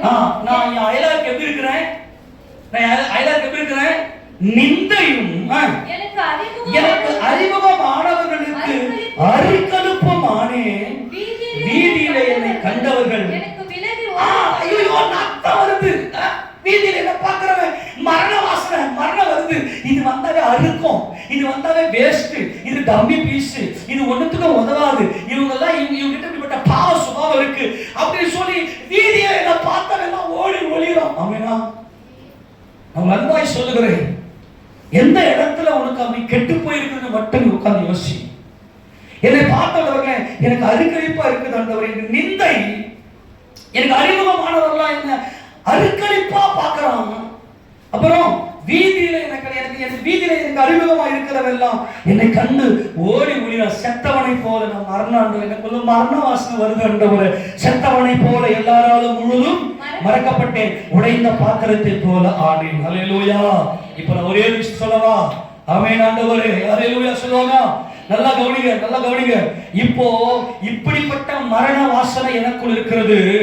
எனக்குள்ள இருக்கக்கூடிய ஜீவ வாசனை இயேசு கிறிஸ்து எனக்குள்ளே வருவாரேயானால் நீங்க நல்லா உத்து பார்க்கணும். இப்ப இந்த இயேசு ராஜாவை என் கண்முன்னாடி நான் நிறுத்துவானே ஆனால், அவரை இருதயத்துக்குள்ள கொண்டு வருவானே ஆனால், இப்படி கண்டுபிடிச்சிட்டு இந்த ஜீவனை கண்டுபிடிச்சிட்டுனா நீ தேவனுடைய உத்தமன். உனக்குள்ள இயேசு இருப்பாரே ஆனால் நீ தேவனுடைய உத்தமனாக தேவன் உன்னை புகழ்வார். அவதான் மணவாட்டி. மணவாட்டிக்கு இந்த ரகசியம் தெரியணும். தன் நேசரின் மார்பில் தன் நேசர் மேல் சார்ந்து கொண்டு வனாந்தரத்திலிருந்து புறப்பட்டு வருகிற இவள் யார்? இவள் யார்? இவளுக்கு தெரியணும் மரணத்தை என்னுடைய கெட்டு போனதை ரட்சிக்க வந்த என் கர்த்தர் அவர் மேல சார்ந்துக்க. நான் முடிக்கிறேன், கவனிக்க, நான் முடிக்க போறேன். இதை மட்டும் புரிஞ்சுக்க. ஒரே ஒரு சம்பவம் மட்டும் சொல்லி நான் முடிக்கிறேன். உங்க வாழ்க்கையில இந்த ஸ்டேஜ் எங்க இருக்கலாம். சத்துருக்கெல்லாம் உங்களை நிந்திக்கிறான், எல்லாருக்கும் ஒரு அருக்களிப்பு. வீதியில பார்த்தோம்னா ஓடி ஒளிரும். ஐயோ அவன் காத்து கூட படக்கூடாது, அவன் வந்தாலே மரணம். நம்முடைய சொந்த குடும்பத்திலேயே செத்தவனை போல எல்லாரும் முழுசா மறக்கப்பட்டு போயிட்டாங்க. என் நினைப்பே இல்லை. ஏன்னா எனக்குள்ள இருக்கிற மரணம் அவரை மறக்க செய்து விடுகிறது. அவங்க பிரச்சனை இல்லை, இதை நான் தான் பிரச்சனையா இருக்கிறேன் ஏசப்பா அப்படின்னு உணரும் போது இப்ப நம்ம செய்ய வேண்டிய ஒரே ஒரு காரியம், நீ நேசர்களை சார்ந்துக்க. எனக்காக உயிர் கொடுத்தா மட்டும்தான் இந்த ஸ்டேஜ் மாறும். எனக்காக ஒரு ஜீவன் கொடுக்கணும். இந்த ரட்சிப்பு, இந்த கெட்டு போன ரட்சிக்கணும்னா, ஒரு ரீசைக்கிள் ஆகணும்னா எனக்காக ஒருத்தர் ஜீவனை கொடுக்கணும். அந்த வசனம் வாசிப்பாங்க. உன்னதப்பாட்டின் புத்தகம் 8ஆம் அதிகாரம் 5ஆம் வசனம் வாசிப்பாங்க. உன்னதப்பாட்டு 8:5. தன் நேசர் மேல் சார்ந்து கொண்டு, தன் நேசர் மேல் சார்ந்து கொண்டு. அல்லேலூயா. யார் மேல சார்ந்து கொண்டு? நீ இப்ப செத்தம் அல்ல. உன் நேசர் யார் தெரியுமா? அவர் ஜீவன் உள்ளவர். தன் நேசர் மேல் சார்ந்து கொண்டு வனாந்திரத்திலிருந்து வருகிற இவள் யார்? அல்லேலூயா சொல்லுவோமா? யார் இவள்? இவள் மரணம். இவள் கெட்டு போனவள். இவள் செத்து போனவள். இப்ப இவ கண்டுபிடிச்சிட்டா, நான் கெட்டு போன எனக்கு ஜீவ வாசனையை உண்டாக்கும்படியாய் ஜீவன் இந்த உலகத்தில் வெளிப்பட்டது. அவர் என் நிந்தை, என் அவமானம், என் நெருக்கங்கள், என் போராட்டங்கள் எல்லாவற்றையும் அவர் அனுபவித்து என்னை மீட்டெடுத்து எனக்கு ஜீவனை கொடுத்தவர். ஆக இவர் என்ன பண்ணிட்டா, வனாந்தரத்துக்கு. வனாந்தரம் என்பது ஒரு பரீட்சை. வனாந்தரம் என்பது தன்னைத்தானே புகழுகிற இந்த புகழ்ச்சியிலிருந்து வெளியே போய் தேவனே மகிமைக்கு பாத்திரர் என்று தேவனை நோக்கி பார்க்கிற ஒரு பரீட்சிக்கப்பட்ட ஒரு வாழ்க்கை தான் வனாந்தர வாழ்க்கை. இந்த வனாந்தரத்தில் தான் நேசர்களை சார்ந்து கொண்டால் இவளுக்குள்ள ஒரு ஆராய்ச்சி இருந்தது. இவருடைய வார்த்தையில தான் ஆசாரியர்கள், இவருடைய வார்த்தையில வேதம் இருந்தது. சத்திய வேதம் அவர் வாயில உச்சரித்தார்கள். இயேசுவை அறிந்து கொண்டார்கள்.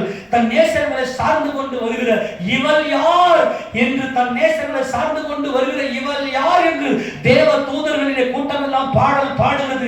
யார் இவள்? இவள் மரணம் அல்லவா? இவள் ஒதுக்கப்பட்டவள் அல்லவா? இவள் தூக்கி எறியப்பட்டவள் அல்லவா? இப்போது இவள் தன் நேசர்களை சார்ந்து கொண்டாலே, தன் ஜீவனிகள் சார்ந்து கொண்டாலே, யார் இவள்? இவள் தன் நேசரை அறிந்து கொண்டவள். இவள் யார்? வாசிப்பாங்களா? உன்னதப்பாட்டின் புத்தகம் 6ஆம் அதிகாரம் 3ஆம் அதிகாரம் 6ஆம் வசனம். 3ஆம் அதிகாரம் 6ஆம் வசனம். உன்னதப்பாட்டு 3:6 வாசிப்பாங்க. வெள்ளை போலத்தினாலும் சாம்பிராணினாலும் வர்த்தகருடைய சகலவித கந்த பொடியினாலும் உண்டாகிய வாசனையை வீசி தூப ஸ்தம்பங்களை போல் வனாந்தரத்திலிருந்து வருகிற இவர் யார்? இவருடைய வாசனையை கவனி. இவருடைய வாசனை ஜீவ வாசனை என்பதை மணவாட்டி அறிந்து கொண்டு அவரோடு கூட செத்து விட்டார். அந்த சுய நீதிக்கு, சுய பெருமைக்கு, தற்பெருமைக்கு செத்து விட்டால் மகிமையெல்லாம் என் தேவனுக்கு என்று சொல்லி, வெள்ளை போலம் என்பது நிந்தை. வெள்ளை போலம் என்பது நான் சுமந்த நிந்தை. எல்லாரும் நிந்திக்கிறோம். இவர் நிந்திக்கிறது என்ன தெரியுமா? நம்மளை பத்தி பேசுவோம் பாத்தியா, நம்மளை பத்தி பேசுவோம் பாருங்க, அதான் நிந்தை. நம்மளை பத்தி வாயை திறந்து பேசுவோம். நம்முடைய பலவீனங்களை எல்லாம் சொல்லுவாங்க. அவன் கெட்டு போயிட்டான் பாரா, அவன் தான் அவங்க ஒன்று உதவாதவங்க அப்படின்னு சொல்லி நம்ம நிந்திப்பாங்க. அவன் வாயை திறந்து சம்பந்தமே இருக்காது, அவெல்லாம் வாயை திறந்து பேசுவான். இப்போ இவள் போய் அவர் மேல் சாய்ந்து கொண்டால் மார்பில் அந்த ஜீவனில கலந்து விட்டால், அவருடைய இருதயத்தில் கலந்து விட்டால், வெள்ளை போலத்தினர். வெள்ளை போலம் என்பது ஒரு நல்ல ஒரு ஸ்பைசஸ், அது நல்ல ஒரு ஸ்மெல்லை கொடுக்கக்கூடிய, நல்ல ஒரு வாசனை வீசக்கூடிய ஒரு நறுமணம் இருந்தது வெள்ளை போலம். இந்த வெள்ளை போலம் சாம்பிராணி. சாம்பிராணினா நீங்க ஜெனரலா புரிஞ்சுங்க. வெள்ளை போலம் என் நேசர் யார் என்றால் வெள்ளை போல வாசனை, அப்புறம் சாம்பிராணி. சாம்பிராணி என்ன பண்ணுவாங்க? உடைப்பார்கள். அவங்க அந்த நிந்தனையை கேட்டதுமே நம்ம மனசு அப்படியே உடைக்கப்பட்டு, அப்படியே கண்ணாடியில பட்ட கல் அடிச்ச உடனே கண்ணாடி எப்படி சுக்கு நூறா உடையுமோ அந்த மாதிரி மனசை நொறுங்குற மாதிரி அவங்க நம்மளை நிந்திப்பாங்களே, அதுதான் மரணம். அப்ப நமக்குள்ள ஜீவன் உண்டாக வேண்டும். ஆக வெள்ளை போலும், அடுத்தது சாம்பிராணி, அடுத்தது கண்ட பொடி. அப்படி நொறுக்கி இந்த பொடி ஆக்குறது என்ன தெரியுமா? கல்லை போட்டு நல்லா இடிச்சு நொறுக்கி பொடியாக்கி நல்ல தூளாக்கி இந்த ஸ்டேஜில் நம்முடைய மனசு வாழ்க்கையை வெறுத்துட்டு செத்து போயிடலாம். இதுக்கு மேல நமக்கு எதுக்கு வாழ்க்கை? இவ்வளவு அவமானத்தை சுமந்துக்குது, இவ்வளவு வேதனையை சுமந்து நம்ம வாழணுமா அப்படின்ற ஒரு ஸ்டேஜ் இருக்கும். எல்லாம் நம்முடைய பேரை மரணம் இவெல்லாம் வேஸ்ட்ன்ற மாதிரி அப்படியே நமக்கு ஒரு ஒரு முத்திரை குத்தி வச்சிருப்பாங்க உலகத்துல. அப்படியானா இவரை நம்ம கண்டுபிடிக்க வேண்டும். என் இயேசு கிறிஸ்து அவமானத்தினால் நிந்தையாலும் மரத்திலே தூக்கப்பட்டார். அவர் அவர் சாம்பிராணியை போல அவர் உடைக்கப்பட்டார். அவர் கண்ட பொடியை போல அவர் நொறுக்கப்பட்டார். இவரே என் நேசர், இவர் ஜீவனுள்ள தேவனுடைய குமாரன், இவர் மார்பிலே நான் சாய்ந்து கொண்டேன். நல்லா கவனிங்க, இந்த ஒரு ஸ்டேஜ், நொறுக்கப்பட்ட ஒரு ஸ்டேஜில் தான் ஆபிரகாம் இருந்தார். ஆபிரகாமுக்கு பிள்ளை இல்லை. ஆபிரகாம் வாழ்ந்த நாட்கள்ல பார்த்தீங்கன்னா அந்த சடங்காச்சாரத்துக்கெல்லாம் பயங்கர சுயநீதி. அவர் வாழ்ந்ததுதான் பாபேல். பாபேல்ல பார்த்தீங்கன்னா சுயநீதி, விக்கிரகாராதனை பயங்கரம். இந்த ஆபிரகாம் நல்ல ஒரு நல்ல சுயநீதியில நல்ல ஒரு அறநெறியில இருக்கக்கூடிய ஒரு மனுஷன். ஆனால் அவருக்கு பிள்ளை இல்லை.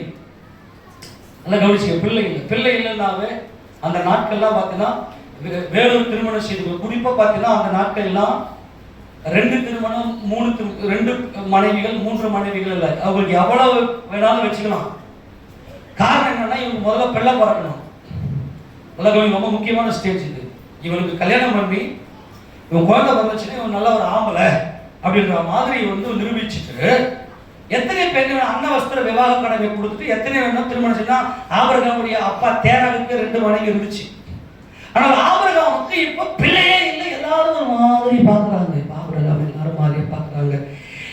அந்த நாட்டுல தெய்வ குத்தம் இந்த மாதிரி நிறைய அவன் நீதி சரியில்லை இப்படி எல்லாம் சொல்லி சொல்லி சொல்லி ஆபிரகாம் எந்த ஸ்டேஜ்ல ஊர் என்கிற கல்தேரு பட்டணத்தில் இருந்தார் என்றால் கந்த பொடியை போல வெள்ளை போரத்தை போல நிந்திக்கப்பட்டு, சாம்பிராணியை போல உடைக்கப்பட்டு, கந்த பொடியை போல நொறுக்கப்பட்டு,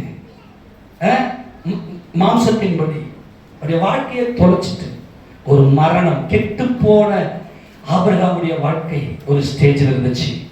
ஆபிரகாம் பேரை சொன்னவே ஆபிரகாம் அவெல்லாம் ஒரு மனுஷன். கவனிங்களா, அவெல்லாம் பேஸ்ட். ஆபிரகாமுக்கு திருமணம் ஆச்சு சாரால், ஆனா பிள்ளை இல்லை. ஏன்னா அந்த நாட்கள் எத்தனையோ மனைவிகளை வைத்துக் கொண்டிருக்கிறாங்க.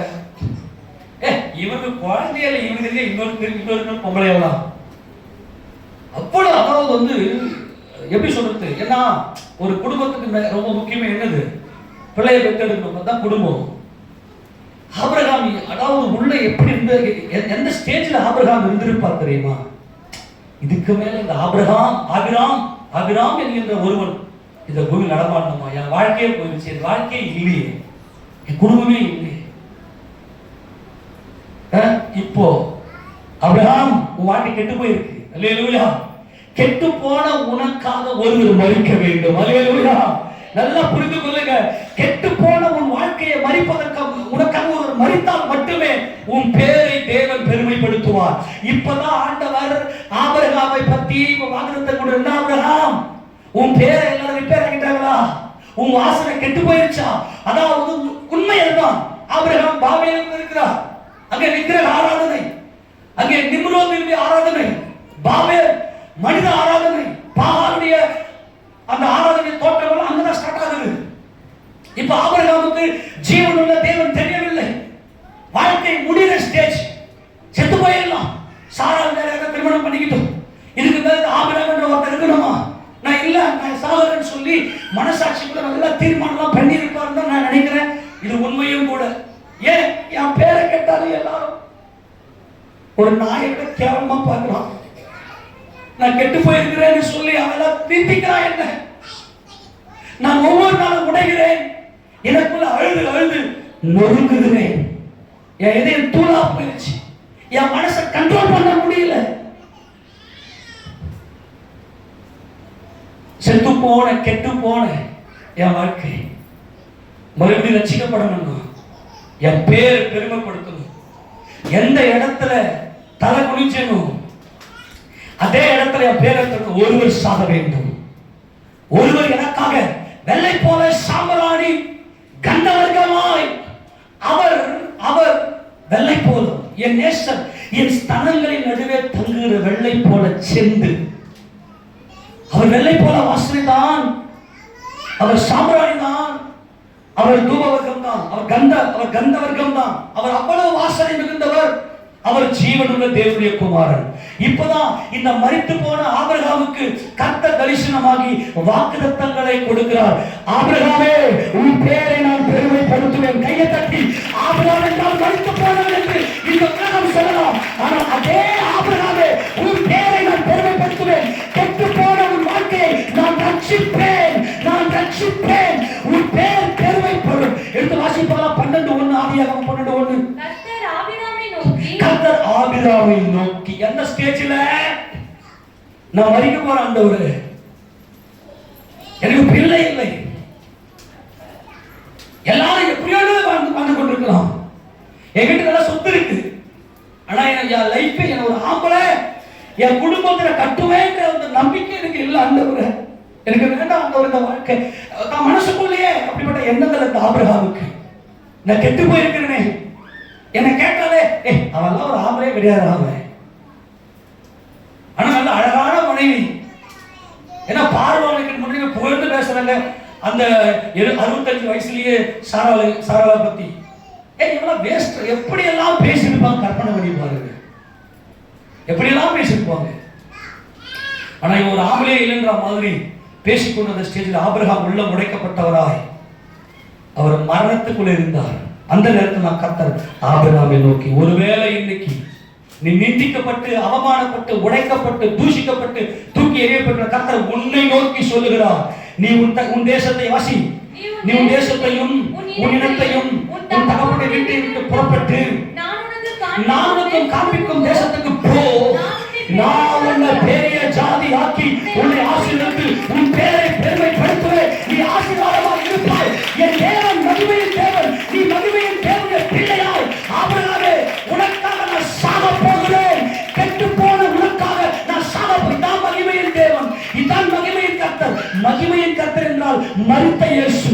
உனக்காக கெட்டு போன உன் வாழ்க்கையை ரட்சிப்பதற்காக நான் உனக்காக மரிக்க போகிறேன் என்று சிலுவை காட்சியில் ஆபிரகாமுக்கு காண்பித்தார். ஆபிரகாம் புடிச்சினார், எனக்கு இயேசு போதும், அல்லேலூயா, எனக்கு இயேசு ராஜா போதும் அப்படின்னு சொல்லி எல்லாத்தையும் தூரப்பட்டு, ஆண்டவரே நீங்க என் பேரை பெருமைப்படுத்துவீங்க, உன் பேரை பெருமைப்படுத்துவேன். உன் வாசனை வீசும், உன் மரண வாசனை மாறும், உனக்கு ஜீவ வாசனை நான் உண்டாக்குவேன். இன்னைக்கு வரைக்கும் உலக நாடுகள் எல்லாம் என்னன்னா, இப்போ எல்லாமே எல்லா நாடுகளையும் மத அடிப்படையை தான் பிரிப்பாங்க. ஆமேனா? எந்தெந்த தேசத்துல எந்தெந்த மதம் பின்பற்றப்படும், உலகத்திலே அதிகமாய் பின்பற்றக்கூடிய மதம் என்ன மதம்? கிறிஸ்தவ மதம். இந்த கிறிஸ்துவுக்கு தகப்பன் யாரு? ஆமேன். புதிய ஏற்பாட்டை ஆரம்பிக்கும் போதே வேதம் எப்படி ஆரம்பிக்கிறது? ஆபிரகாமின் குமாரனும் தாவீதின் குமாரனும் ஆகிய இயேசு கிறிஸ்துவின் வம்ச வரலாறு.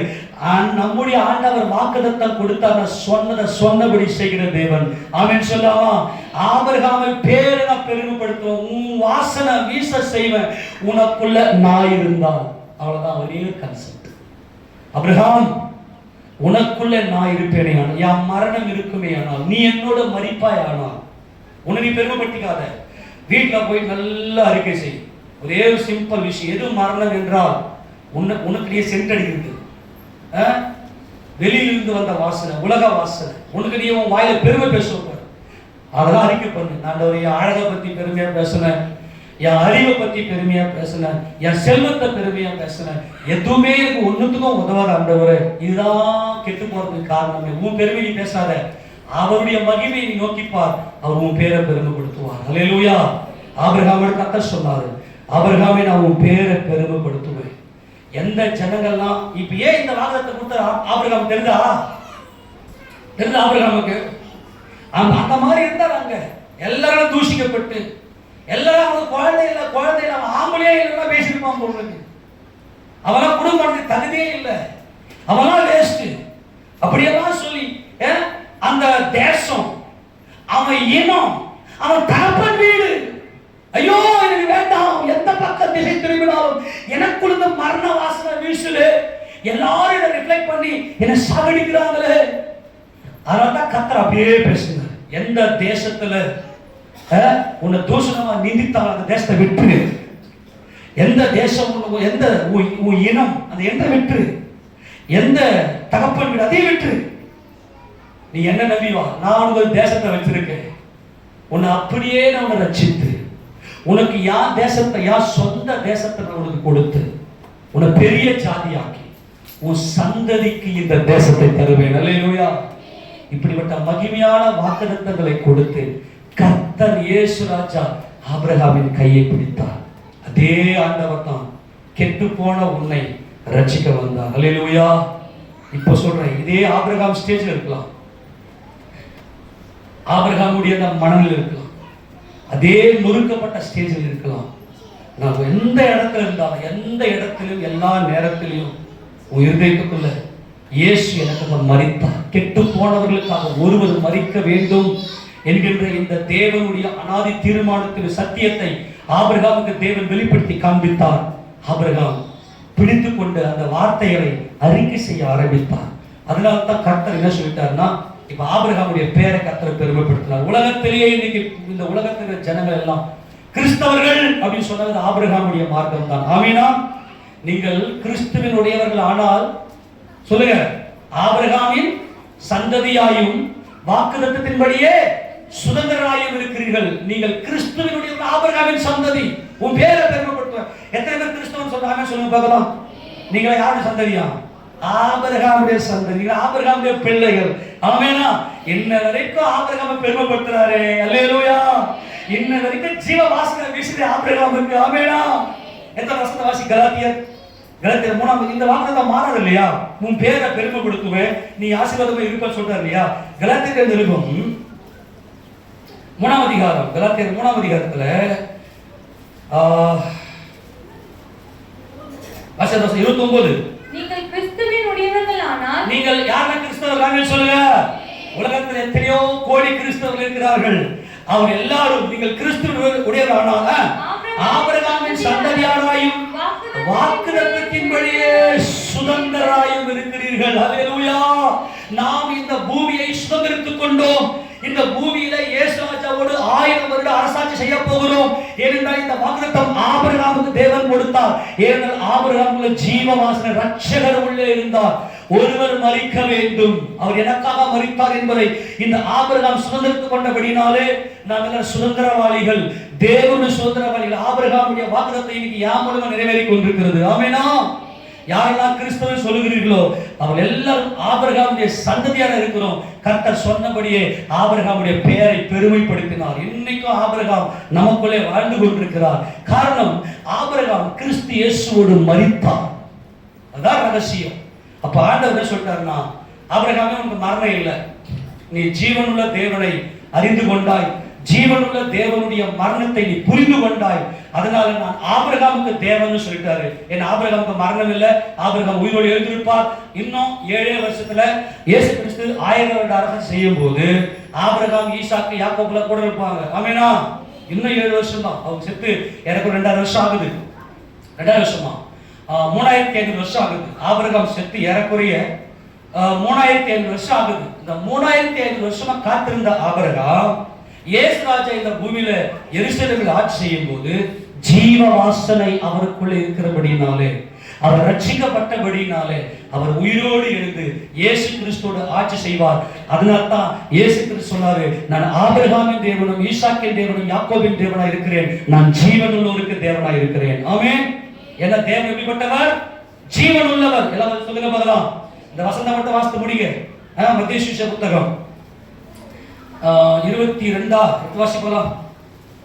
22வது அதிகாரத்துல அவர் வாசிப்பார். 22ல 30வது வாசி. நம்ம நேரம் இல்ல. கொல்வனையும் கொடுப்பனையும் இல்லை, அவர்கள் பரலோகத்திலே தேவதூதரை போல் இருப்பார்கள். மேலும் மரித்தோர் உயிர்த்தெழுதலை பற்றி, மரித்தோர் ஜீவனோடு எழுந்திருப்பாங்க என்பதை பற்றி, நான் ஆபிரகாமின் தேவனும் ஈசாக்கின் தேவனும் யாக்கோபின் தேவனும் இருக்கிறேன் என்று தேவனால் உங்களுக்கு உரைக்கப்பட்டதை நீங்கள் வாசிக்கவில்லையா? தேவன் மரித்தோருக்கு தேவனாய், தேவன் கெட்டு போனவர்களுக்கு தேவனாய் இல்லாமல் ஜீவனுள்ளோருக்கு தேவனாய் இருக்கிறார். எல்லா கரங்கள் கிராமம் சொல்லாமா? கெட்டு போனவர்களுக்கு தேவன் தேவனாய் இருக்க முடியாது.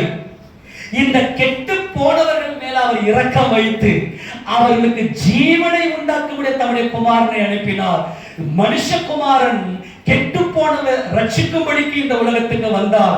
கெட்டு போன என்னுடைய ரட்சகர் என் ஆண்டவராக இயேசு கிறிஸ்து. எத்தனை பேர் விசுவாசிக்கிறீங்க? அப்பனா உங்களுக்கு என்ன வந்துருச்சு?